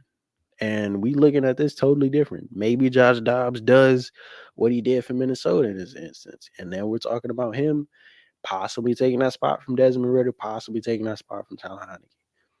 Who knows? But like I mentioned, man, Atlanta, y'all are too talented offensively, too talented as a whole to really just be an okay team. Too goddamn talented. Too goddamn talented.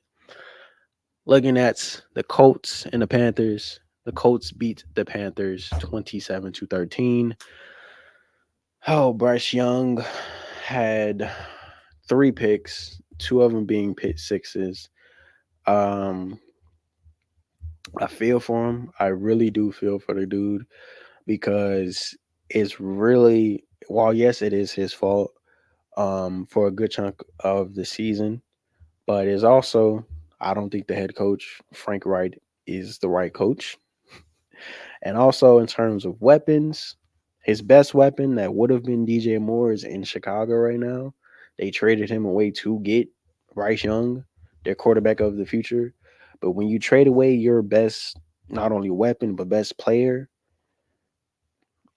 that really doesn't help your rookie QB in terms of development.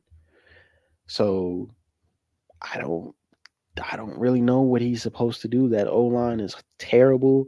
Their defense is non-existent. Like it's tough. It's really tough. And he's also in a situation. He's just in a situation where everything is just wrong. He's in a situation where everything is just not right. So I really feel for him. A lot of people were saying that he was, not a good number one pick selection on Bus Watch already. He's in his rookie year. Let's relax. So yeah, let's just relax. Let's give him some time.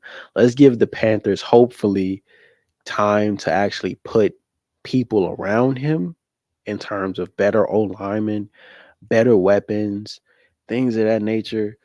To actually let's see him improve, or let's just wait to see how he looks in year 2. Because you can kind of just chalk this season up to like a wash because I don't expect them really to win any of the games. And even if they were, their only win against being the Texans, even if they were to go play the Texans tomorrow, I think the Texans beat them that time. I don't think it's the other way around. So yeah, it's tough, man. It's tough for the Panthers. It's tough for Bryce Young. I feel for him. Just give him time. Give the number one pick some time. He was the number one pick for a reason. Like let's not too much on my boy. But time to talk about the man that should have been the number one pick. Yeah, I'm pushing that agenda. CJ Stroud. That dude is him. All in all, before we even start, Baker Mayfield, beautiful final drive. He led a fantastic final drive. set him up beautifully, played as well as he could have played. Look at these stats. Completed 21 of his 30 passing attempts, 265 yards, 2 touchdowns, no picks, had a QBR rating of 119, was distributing the ball well enough between his receivers and things of that nature. Didn't turn over the ball much. Smart with the ball, just a smart guy. Smart guy. So shout out to Baker. Shout out to him. However, look at the name. Look at the name. C, just add a J. Imagine a J was right there. Shroud. Look at that. Look at this stat line. Just look at this stat line right here. Completed 30 of his 42 passing attempts.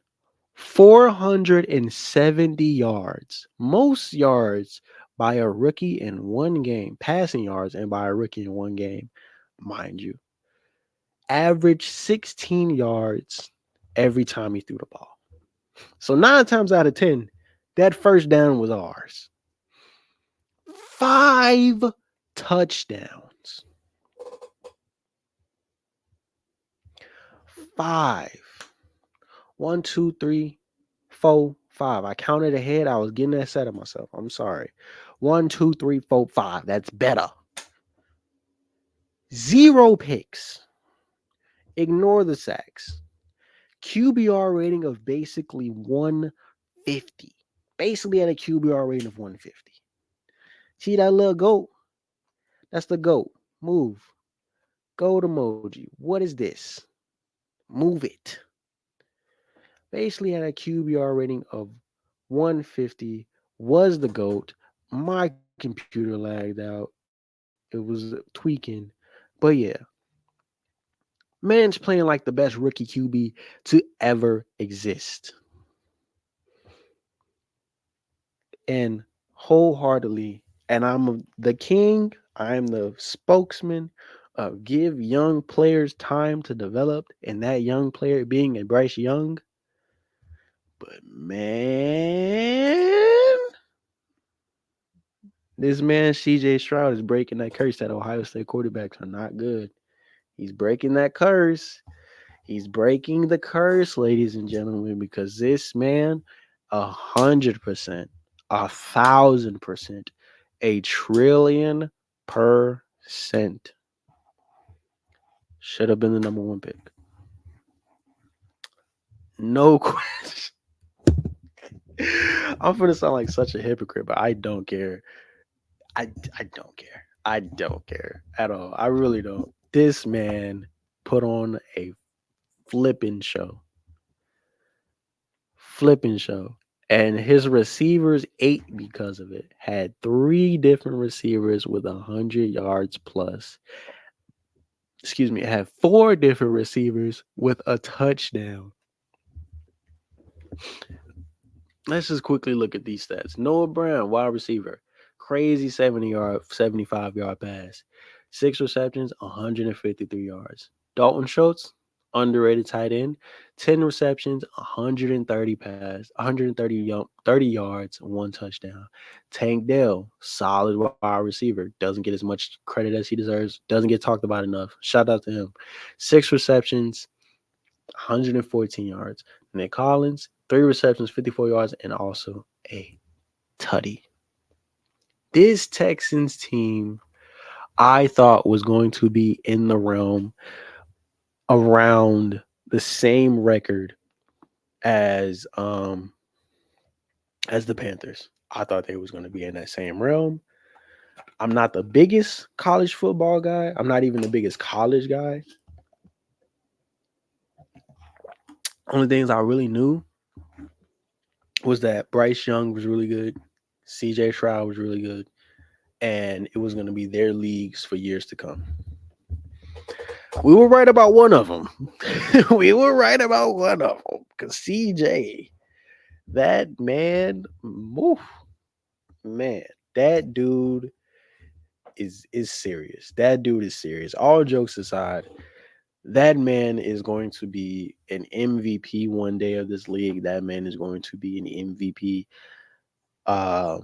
consistently in this league. That man, I think right now, is a top 10 quarterback. Um, and this isn't bias. This isn't recency bias. I believe wholeheartedly from game 1 to game 9 that this man has consistently been smart with the ball. The all type of rookie records being broken. Most yards in the game by any rookie quarterback with 470 on top of 5 touchdowns. 5 of them. Not 1, not 2, not 3, not 4, but 5 touchdowns. God damn it. And also having the biggest thing that was talked about before this game was that he had the longest streak of games without throwing an interception as a rookie quarterback. And I keep stressing this because rookie QBs take the longest to develop out of a lot of the rookie positions, just for the simple fact, especially God forbid they're a franchise QB like a CJ Stroud, like a Bryce Hall. I mean, like a Bryce Young. I said Bryce Hall, Bryce Young. So the essentially all the pressure, you see all this? The pressure is all here. The pressure is all here on your shoulders. Him being smart with the ball, him being able to read defenses, to move in and out of the pocket, has great arm strength. Hey, if you want to get technical, isn't an undersized QB. Just saying. Isn't an undersized QB. Is coachable. Not to say Bryce Young isn't coachable. This isn't a Bryce Young hate rant or whatever. I'm just simply saying all the great qualities about CJ Stroud, and he's also been performing. And on top of that, this Texans team is having a 500 record. Let me stress that. 500 record being at 4-4. When was the last time that the Texans was even remotely close to having a 500 record? The last time you could realistically say that was when they had Deshaun Watson. That was the last time that they were even close to having a 500 record, let alone a winning record. And the AFC South, this man might lead this team to lead the AFC South as the number 1 team, as the number 1 seed. I don't think he will, because Jacksonville's still in the division. But damn, I wouldn't be surprised if they're the 2nd seed in 2nd place, because he's just that good. And then you can't sit here and say that he's throwing to DeAndre Hopkins. Can't sit here and say he has an overwhelming clear number 1. His best option is probably Dalton Schultz. And that's not a diss to Dalton Schultz, but his best option is Dalton Schultz. Wide receiver wise, his best option is what? Tank Dell, who's also a rookie? Noah Brown?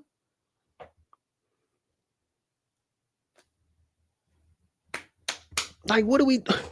I just let the silence hit y'all because I'm sure so many people's like, who the fuck is that? Exactly.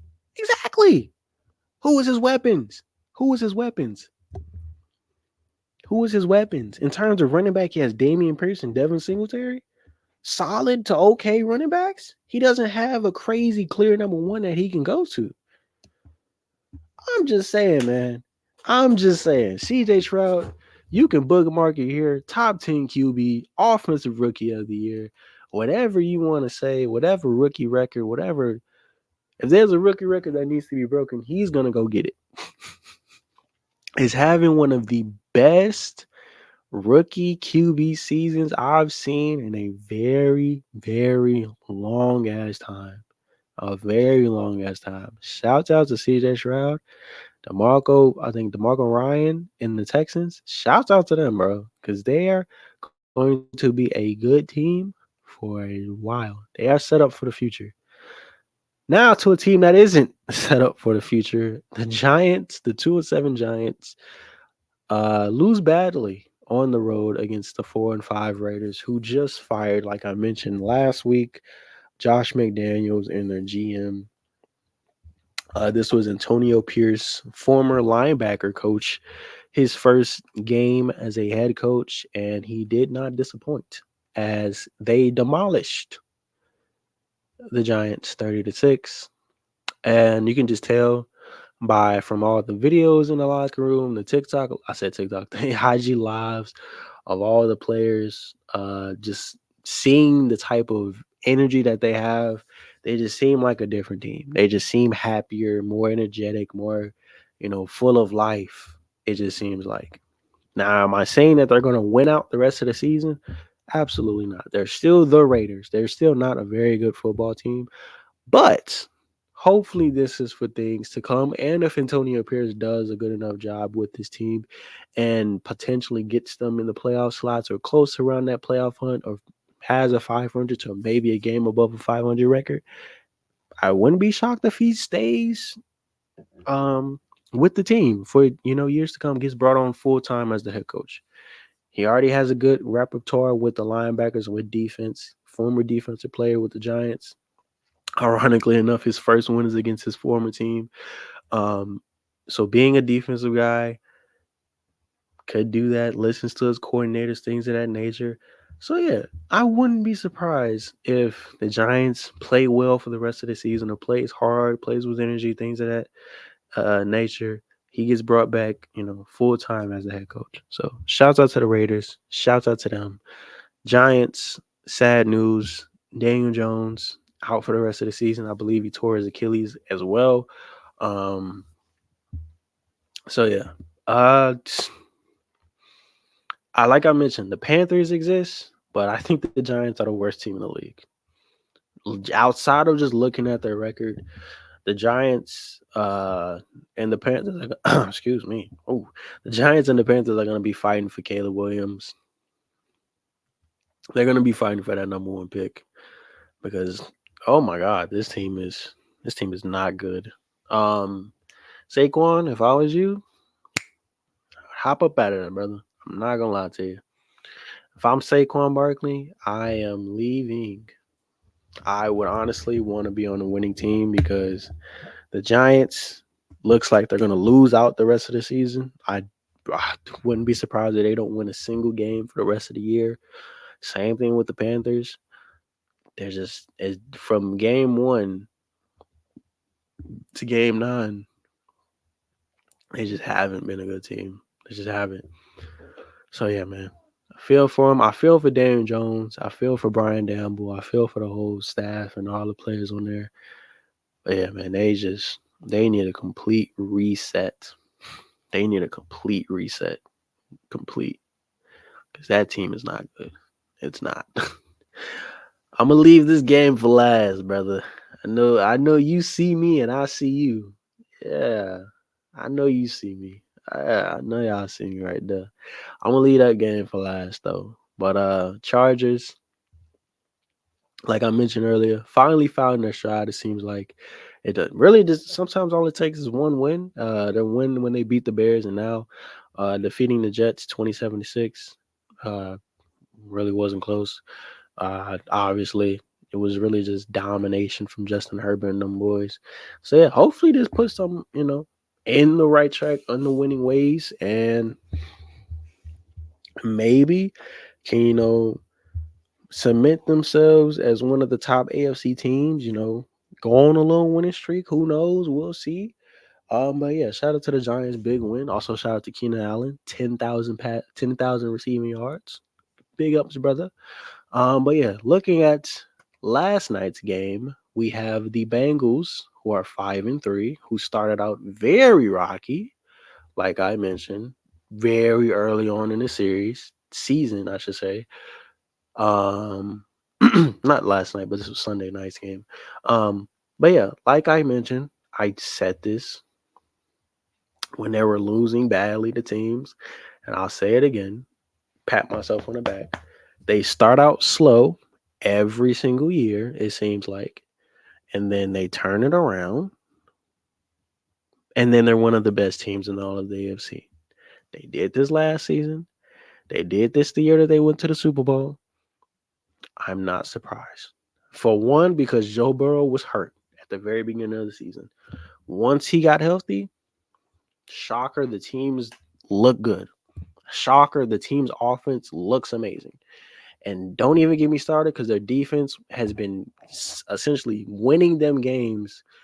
Like the best example of that is the Rams game when they got their first win. The defense won them that game, and what they did not win that game because of Joe Burrow. So again, I'm not surprised. I'm not surprised that this team is back to being over 500, back to being one of the best teams in all of football, being a top tier team in the AFC, and being a problem again in all of football and in the AFC, and as a team to watch out for and a team to look out for come playoff time. Because yes, these motherfuckers are gonna make the playoffs. Like, I don't think that's a shock to anybody. But yeah, like I mentioned, man, this isn't that new. It's like I do this prediction stuff, man. I do this prediction stuff. I know my little football thing, man. I know a little something when it comes to football. The only thing I don't know is what's wrong with the Buffalo Bills, because holy shit, they went from being super good to super not great. Because what happened? Josh Allen needs help. I think that's what's happening because he is trying. He completed 26 of his 38 passing attempts, 258 yards, 1 touchdown and 1 pick.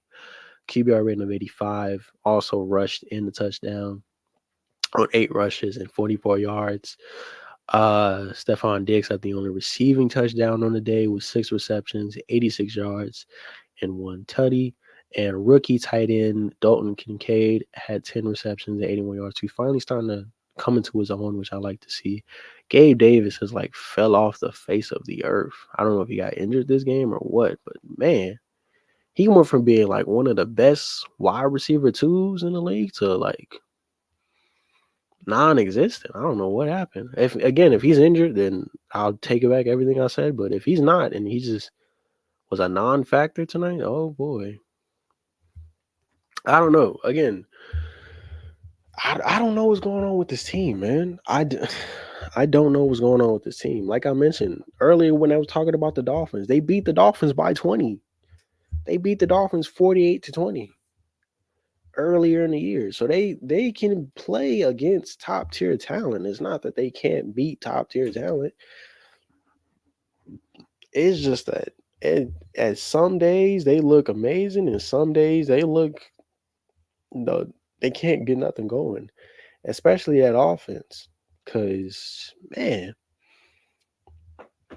if your name ain't Stephon Diggs, it kind of in the Kansas City boat is to where Patrick Mahomes looking like, hey, if your name isn't Travis Kelce, 9 times out of 10 you won't get this ball because I don't trust to throw the ball to anyone else.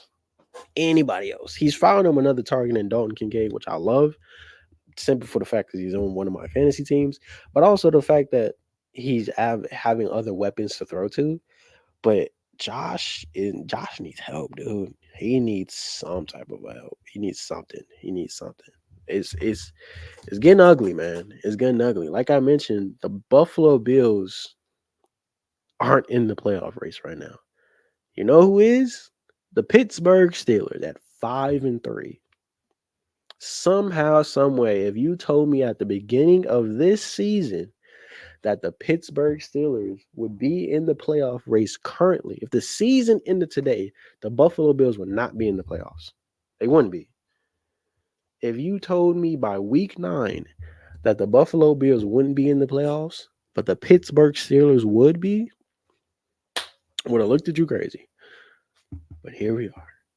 So they got to figure it out, man. Offensively, they got to figure something out on that offensive side of the ball. Because, man, I granted, I know hurt, the defense always seems to be hurt.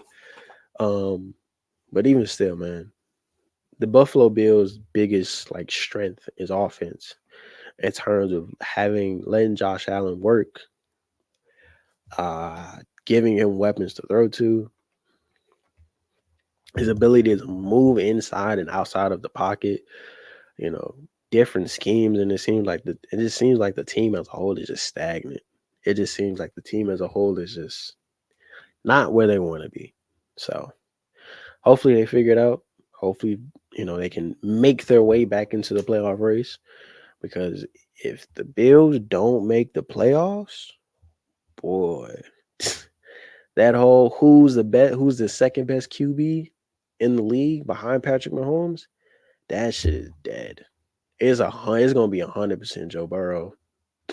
That conversation, it doesn't even Josh Allen wouldn't even be in that conversation. I don't think he'd be in that conversation no more. Who would take his spot? Lamar Jackson. It'd be Lamar versus Joe Burrow, or it'd be just a definitive Joe Burrow, and then maybe Lamar right after. Probably Lamar right after. Cause man, whew, man. I don't even want to think like that, because I like the Bills. I like Josh Allen. I like Stephon Diggs. I like that team as a whole. But if it comes to that and they don't make the playoffs, or they barely make the playoffs, yeah, some uncomfortable conversations are going to need to be had.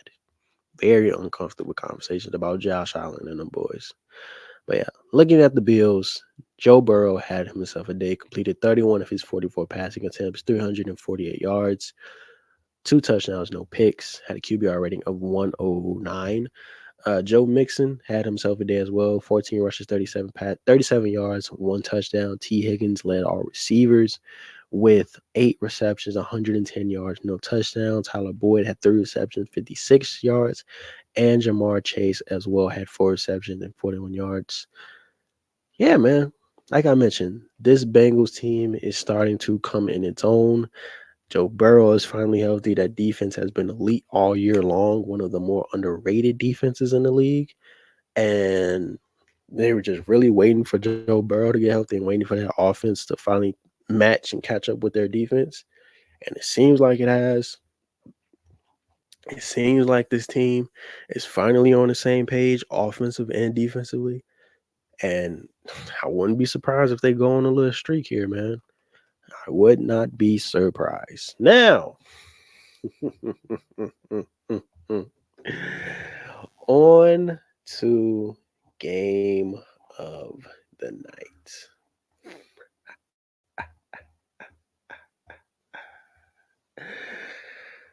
Whew. Yeah, man. You see it. I know you see it. Let me big screen it just in case, so y'all don't think it's fake. You know what I'm saying? You see me? This is live. This is currently 8:15 p.m. Brightness up a little bit. Yeah, you see it. What's today's date? November 7th. Currently 45 outside in Chicago. In my room, at home, Tuesday night. You see it, baby. You see it, baby. I don't understand.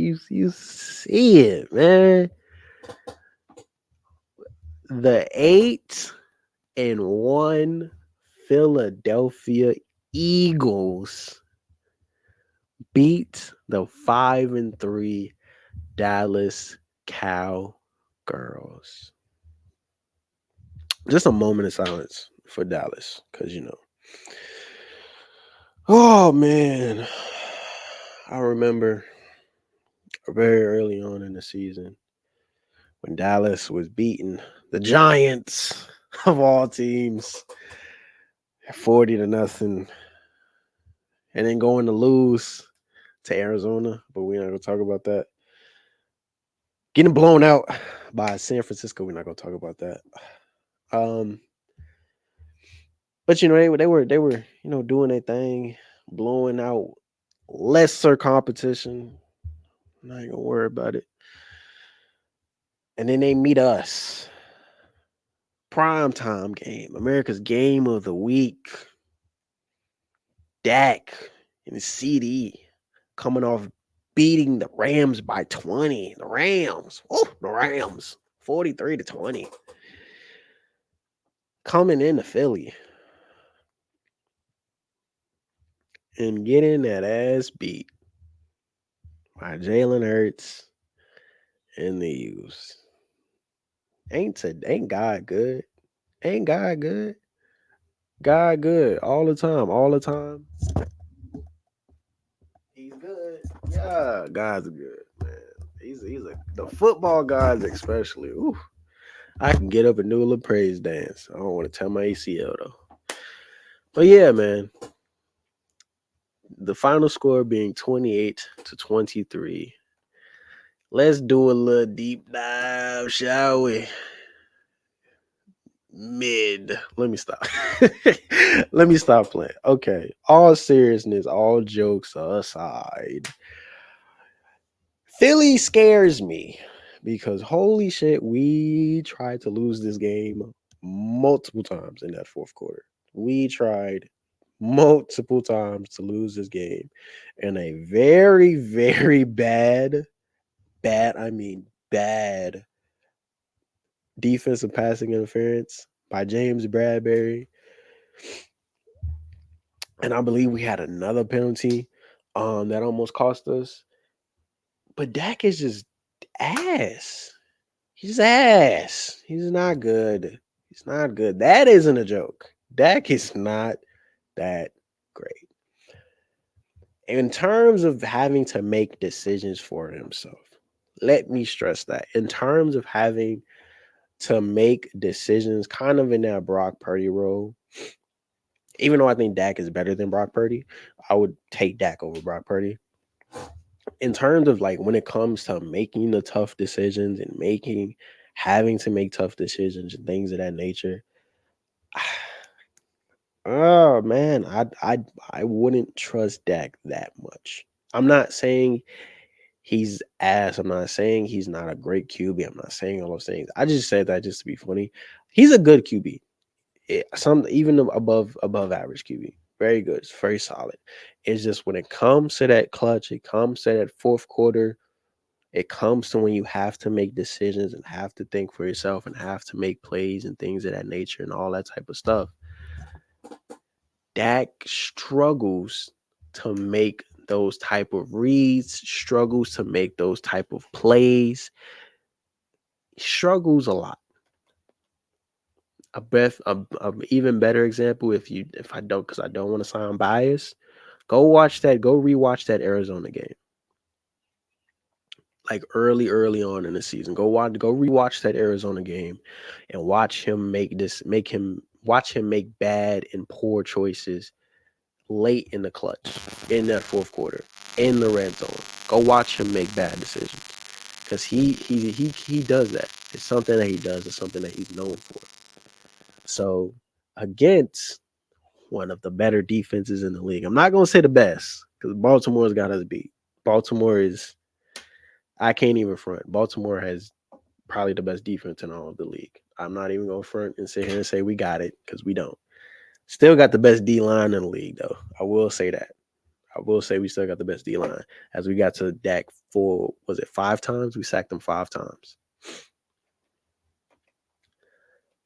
Our secondary is still a problem. Our secondary is still very much a problem. Did Kevin Byrd play?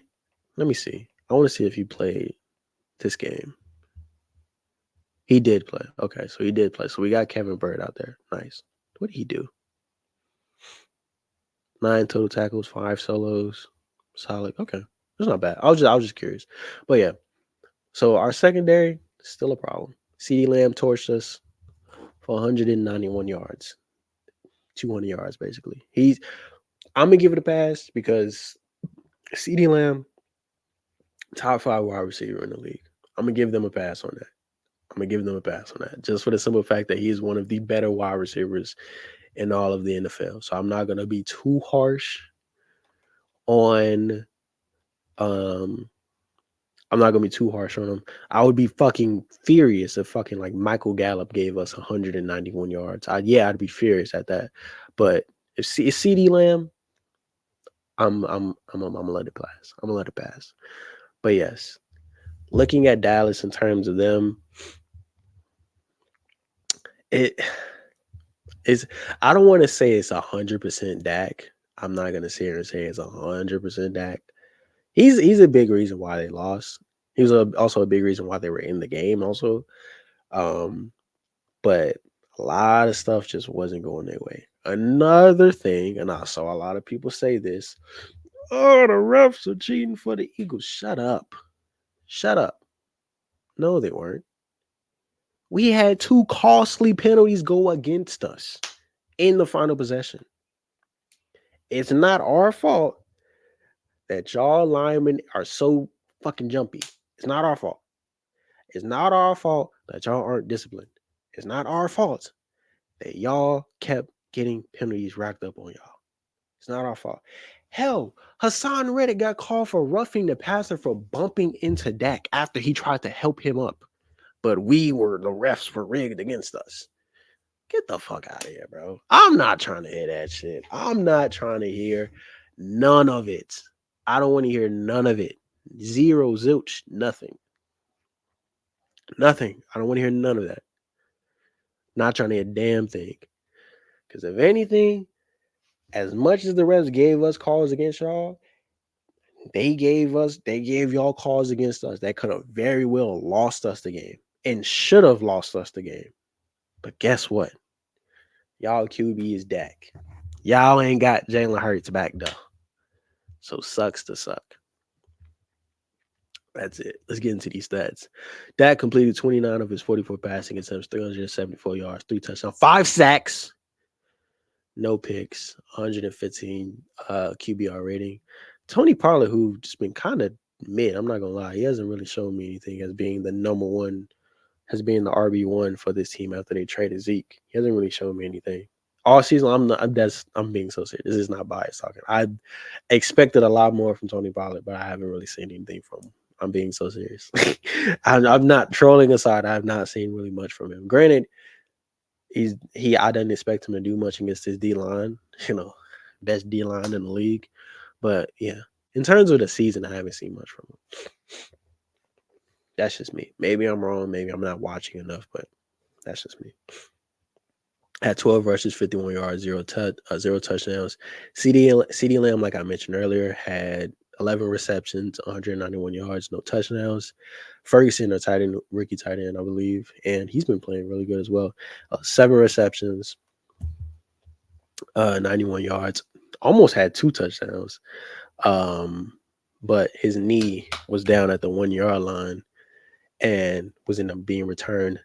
Dallas tried a QB sneak, got their ass stuffed because Dak isn't squatting 600 pounds like Jalen Hurts, and also not behind the best O-line in the whole league, but that's neither here nor there. But yeah, had 1 touchdown, and Tobin, another wide receiver, had 3 receptions, 49 yards, 1 reception, as well as Turpin had a touchdown as well. But yeah, man, let's look what Micah did. I normally don't look at defense like that, but Micah Parsons had himself a day. You know what I'm saying? He had himself a little day. 9 total tackles, 5 solo tackles, tackle for loss, half of a sack, 1.5 sacks. You would expect more from, one of the best rushers in the league, pass rushers in the league. You would expect more from him, right? Up there with like the Myles Garretts and the TJ Watts and then all those guys, but you would expect more from him. But he's still solid. He's still a solid guy, I guess. He's still a solid guy, I guess. You know what I'm saying. He's still solid. He's still okay. I wouldn't put him on the tier of those guys. I think those guys are better than him, but that's neither here nor there. But Jalen Hurts completed 17 of his 23 passing attempts, 207 yards, 2 touchdowns, 0 picks, sacked 3 times, QBR rating of 130. DeAndre Swift rushed the ball for 18 times, had 43 rushing yards, 0 touchdowns. Hurts as well, 10 rushes, 36 rushing yards, 1 touchdown. And Kenneth Gainwell also had himself a touchdown. A.J. Brown. I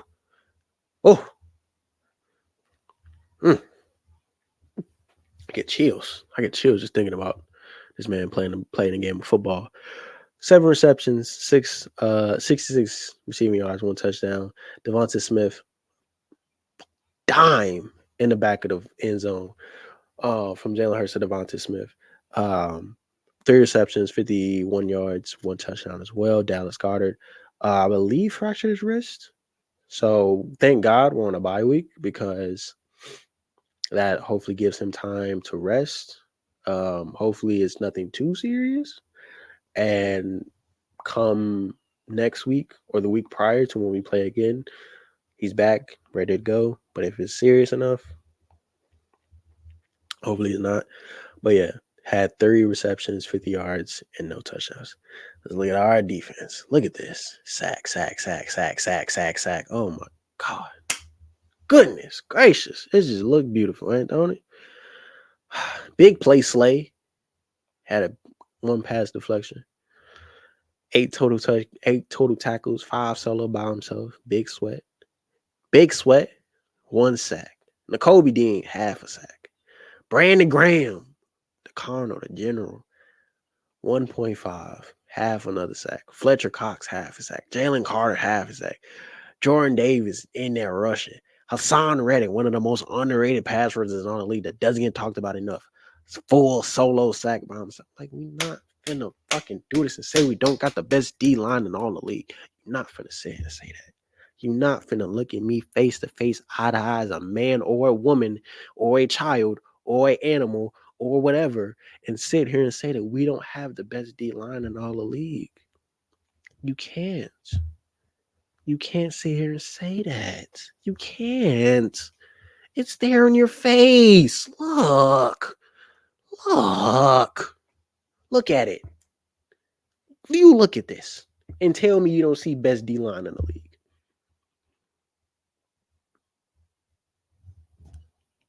You see what I'm saying?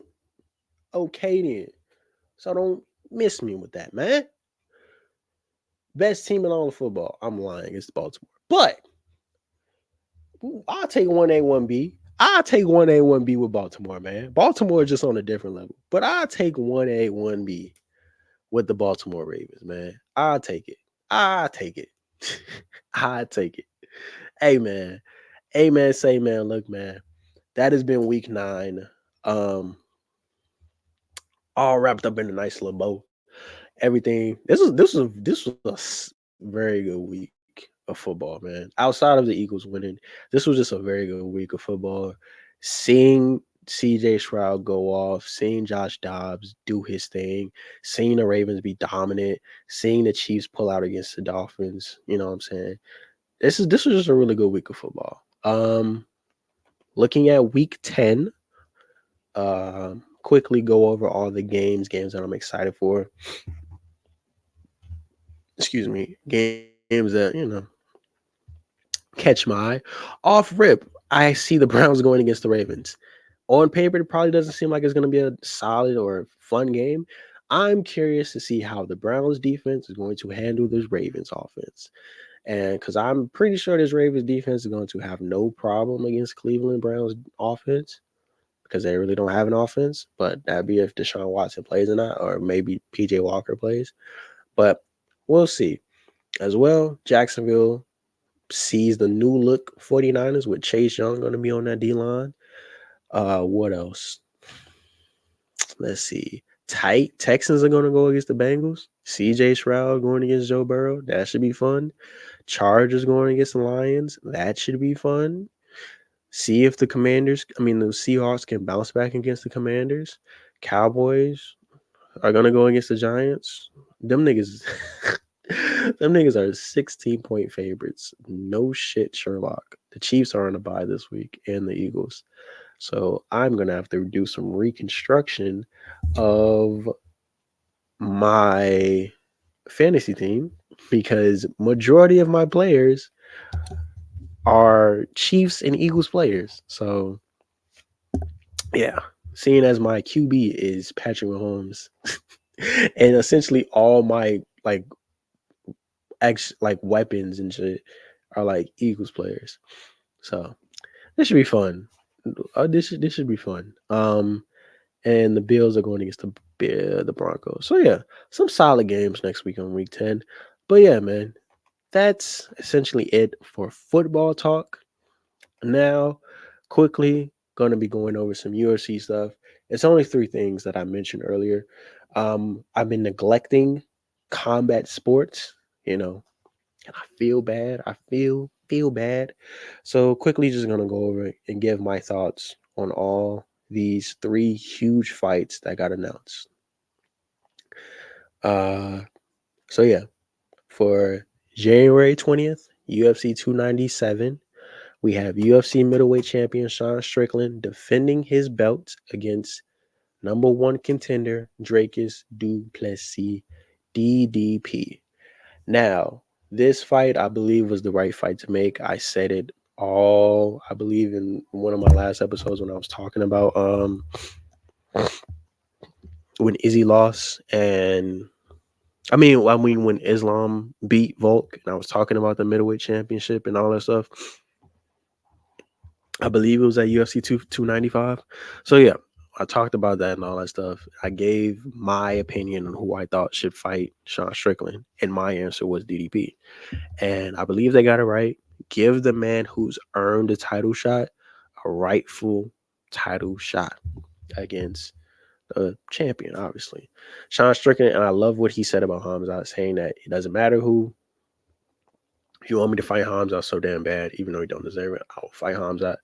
But they gave him the dude who's rightfully earned that title shot. Now, that's really the only fight that's been announced for that card. So there's not really much I can go off in terms of what the rest of the main card is going to look like, or even the prelims. Excuse me. But with that being said, I'm leaning towards Sean just for the simple fact that not one, he beat Izzy. Two, stand up wise, I think he can match Drake's power, because I believe he's the better stand up fighter. Now, power wise, he's not nearly as powerful as Drake is. Drake hits like a tank. You saw what he did to Robert Whitaker. And if he would have went out and fought that version of Izzy that we got against Sean Strickland, he probably would have knocked out Izzy. I'm gonna be honest. If that right hand, that right straight that landed on Izzy that Sean landed, I think if Dracus du Plessis throws that to Izzy, Izzy is probably getting knocked out. Just saying. This is coming from an Izzy fanboy. Izzy's my favorite fighter right now in all of the UFC. And I believe if that version of Israel Adesanya would have went out and fought DDP, I don't think he would have. But if that we would have got that version, he loses that fight. TKO in the first round or second round, whatever that knockdown was. I believe it was in the first round or second round. But yeah, he loses that by probably knockout or even TKO. So I think Sean is the smarter fighter of the two. He's very underrated. He probably might be an underdog in this fight when the actual odds drop. So I wouldn't be surprised if he's considered an underdog, just for the simple fact that Dracus is younger, he's faster, he's stronger, he's the better wrestler of the two. So if the fight goes to the ground, Dracus, he's not a technical wrestler. He's not gonna pull out moves like an Islam or even a Khabib or a Charles or things of that nature. But when he gets you on the ground, he's just going to maul you to death. He's just going to punch and punch and punch and punch and punch until the lights go out. That's just how he is. So I would not be surprised if Dracus tries to take this fight to the ground, because I haven't seen too much of Sean Strickland on the ground. A lot of his fights has been just him standing up and obviously fighting, because that's just his type of game. And I would think you would want to keep it on the feet if I'm Sean Strickland.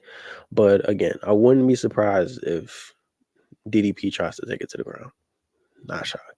But I'm leaning towards Sean just because he's the smarter fighter. He's the better stand-up fighter. I believe he has the better cardio of the two. Like we saw, he went 5 rounds with Izzy like it was nothing. Didn't seem like he was hurt. Didn't really take any significant damage in that fight. So he's essentially going into this fight healthy, unhurt, uninjured, unscathed, barring any injuries, come any training camps and things like that. So yeah. The only way I could really see DDP winning this fight is if the fight goes to the ground, unless he catches him slipping. But I don't really see that happening just because I think Sean's defense is very underrated and very good. He made I keep bringing the Izzy fight up because Izzy's one of the best strikers, arguably the best striker in all of the UFC, and he couldn't figure out how to sneak in a jab. He couldn't figure out how to get a leg kick going. He couldn't figure out anything. He was just sitting there, and Sean had him looking like a rookie. So I think Duplessis, who isn't a technical striker, he's more of a I'm just gonna like throw, and if I land, you're going night night. He's kind of the little bum rush thing, but the thing is, when he rushes his chin, boom, that's all you got to do. But the problem is, Sean Strickland really doesn't have that boom knockout power. So that, I think, it will be interesting to see, because there's going to be a point in that fight where Dracus is just going to be active rush. I believe in those first few rounds, Dracus is going to be in Sean's face. He's going to be like this the entire time. The first 2 rounds, this is going to be Dracus in his face the entire fight. The first 2 rounds, I should say. Then you start to see, as I've seen it in the fight, especially in the Robert Whittaker fight, there's been times where he's gassed a little bit. There's been times where he's gassed out a little bit, or where you can see that he's getting a little bit hesitant because he's getting tired and he's trying to get his breath back. And I think that could be a time where Sean Strickland, who has amazing cardio, like I mentioned, and amazing striking, can take the edge. As long as he doesn't get blitzed in those first 2 rounds, maybe 3rd round if he has some energy, those 4th or 5th rounds, I believe it will be all Sean Strickland. It's just a matter of, can he survive that first onslaught from DDP? We'll just have to see. Now, moving on to UFC 298. In February, we have Alexander Volkanovski going against Ilia Topuria in February for UFC 298. Off rip, the biggest thing I noticed is that Alex is coming back way too fucking soon, in my opinion.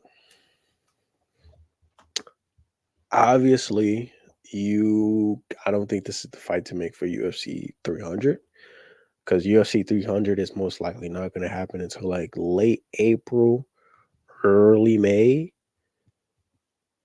So I don't think this is the fight to make. This isn't going to be the big pay-per-view sale, unless this is a co-main. It's a crazy co-main event, but I don't think this is the case. However, at least it's not January. That's the only positive I can say, is that at least it's not January, because a lot of talks is that this fight was going to be for UFC 297 in January, but it's not. However, I still think Volk is coming back too soon. Man, I hope mentally he's everything. He's okay. He's right.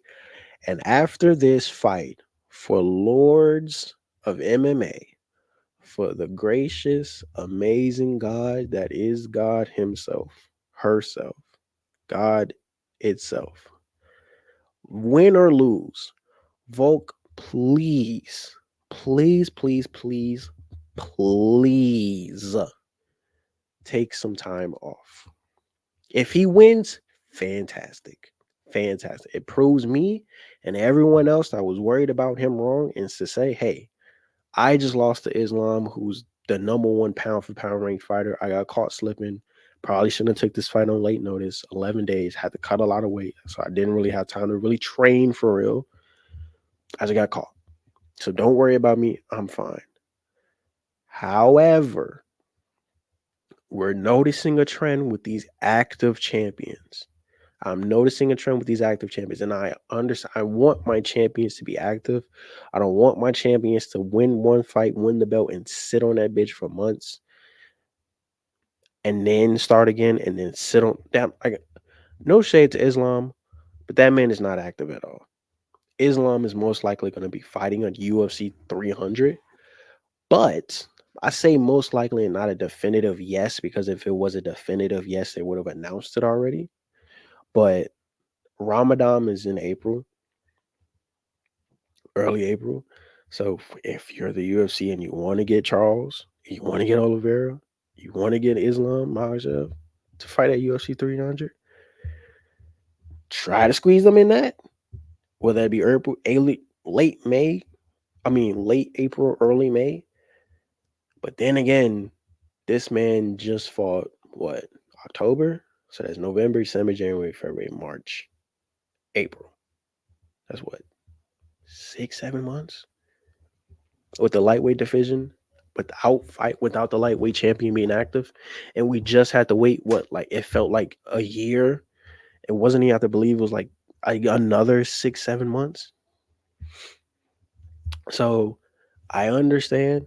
I completely understand being an active champion and wanting to, and I love active champions. I love seeing champions fight every contender and fight and continuously fight. I love to see that stuff.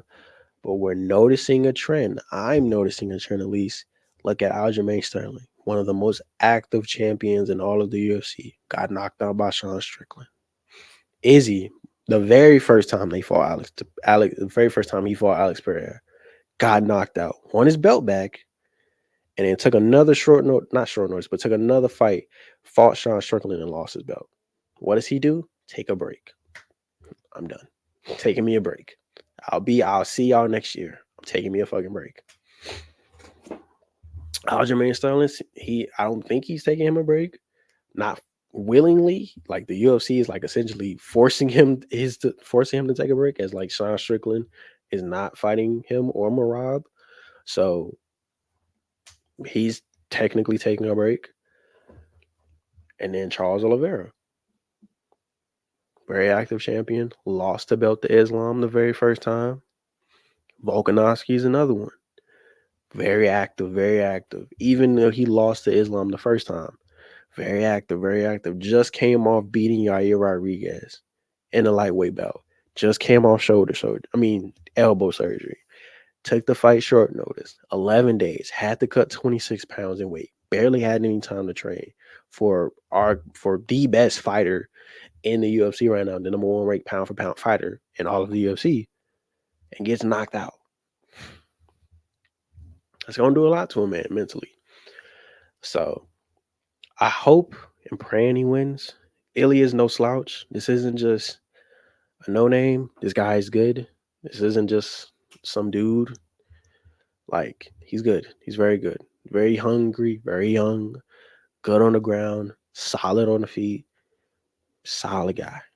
So I'm praying Volk wins, and after he wins, he says, yo, look, I'm taking me a fucking break. I'm not running up to go fight Islam again. I'm not about to go fight Max. I'm not doing none of that shit. I'm taking me a break. Taking me a fucking break. I'll see y'all next year. If I'm Volk and I beat Ilya, whether it be by decision, whether I submit him, by TKO, whatever the case may be, look, taking me a break, dog. Taking me a fucking break.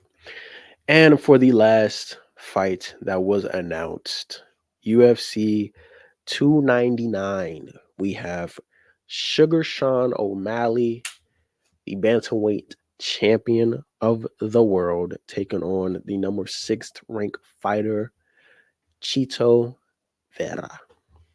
I bring up his ranking just for the simple fact that, like I mentioned, Marab, I believe, is number 2 behind Aljamain.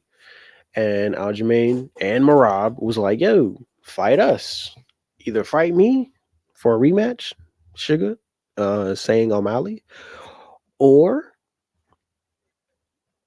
fight my boy Marab, who's the number 1 contender. Sugar Sean was like, both of y'all, Aljamain, Marab, fuck no. I'm not doing that. I'm not doing that. Hey, man, maybe down the line, but right now, I'm champ. I'm going to go fight who I want to fight. And the UFC, sees that he has history with Cheeto Vera, Cheeto giving him his only loss on his record. Cheeto Vera, solid dude, stand up guy. This is going to be a stand up fight. I would be very surprised if this fight goes to the ground, which I don't think it will. It will be a very stand up fight. So we're bound for a really good striking showcase from both fighters. And who knows? Maybe Vera is his kryptonite, or maybe Sugar Sean avenges his only loss on his record. We will have to see. But with 297, 298, and 299, what will be UFC 300? I all threw out a fight already, being Islam versus Charles 2. Most likely it would have to be late April because Ramadan is in April. Or Conor versus Michael Chandler being the main event.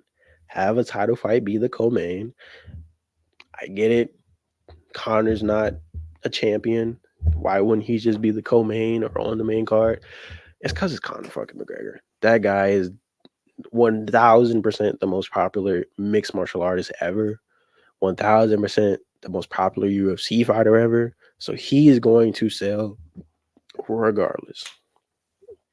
I'm wholeheartedly of the belief that Conor and Chandler might happen. UFC 300. If John Jones is healthy enough by that time, we might see Jones Stipe UFC 300. If the UFC can somehow get Conor McGregor and John Jones on the same pay-per-view, they're going to 100% do that. So I would not be surprised if come April, John Jones is healthy, Conor McGregor doesn't have to go through USADA because they don't have USADA and the UFC aren't working together no more. So we have a co-main of Conor McGregor versus Michael Chandler and a main event of John Jones and Stipe Miocic. May not be the best fights that we've ever seen, but man, those fights alone is going to sell the pay-per-view. The rest of the main card could be mid as fuck. Mid as fuck. It could be ass even. But those two main events are going to sell regardless. Regardless. Hell, we might get 3 main events. We might get Conor, Chandler, Jones, Stipe. And if DDP beats Sean Strickland and Izzy comes back in that time span, we might get Izzy versus DDP as Izzy being the challenger. Who knows? That would be utter chaos. But for the UFC's 300th show, why not go all out? But with that being said, I have been recording for 2 hours and essentially 50 minutes. I am surprised I have not lost my voice. That has been episode 10, one of the more longer. This is easily the longest episode that I've ever recorded. I believe for the Lazy Guys in general. I think this has been the longest episode, whether it's in the YouTube era, the Spotify era, the what was that? What was that shit called? Anchor, when I was doing on Anchor. Whether any of that, this is 100% been the longest episode. So make sure you guys like, comment, and subscribe. Turn on the post notifications, all that good stuff. I will see you guys on Friday for when we talk more basketball news. Maybe an award prediction. I'm currently making my award prediction list for the NFL. For the midseason award predictions for the NFL. So yeah, probably get that out to y'all on Friday. We'll see. Depends on what happens. Again, from Tuesday to Friday, a lot of shit can happen in the NFL. I mean, in the NBA, to where it might just strictly just be all basketball. Who knows? Or maybe all basketball and a little bit of UFC. So yeah. Anything else that I want us to talk about? Oh, the album reviews. I mentioned I was going to get those to the weekend. I just didn't get around time to make them. So I haven't recorded. I just gotta do some finishing touches on it, and I'll probably try to get that out to y'all either on Wednesday or Thursday, one of the 2 days. So yeah, I'll try to get those album reviews out to y'all on Wednesday. One of the album reviews on Wednesday or Thursday, and then the second one that I was talking about, get that out to y'all. That's still planned to come out on a Saturday, the day before NFL Sunday, because I know no one is going to be really focused on YouTube on Sunday. So I want to get that out to y'all fairly soon. Other than that, that is all I gotta say. I'm out of here. I love you guys. Thank you all for tuning in each and every week. And I will see you guys on Friday for episode 11 of There's Me, the Lazy Guys. Bye-bye.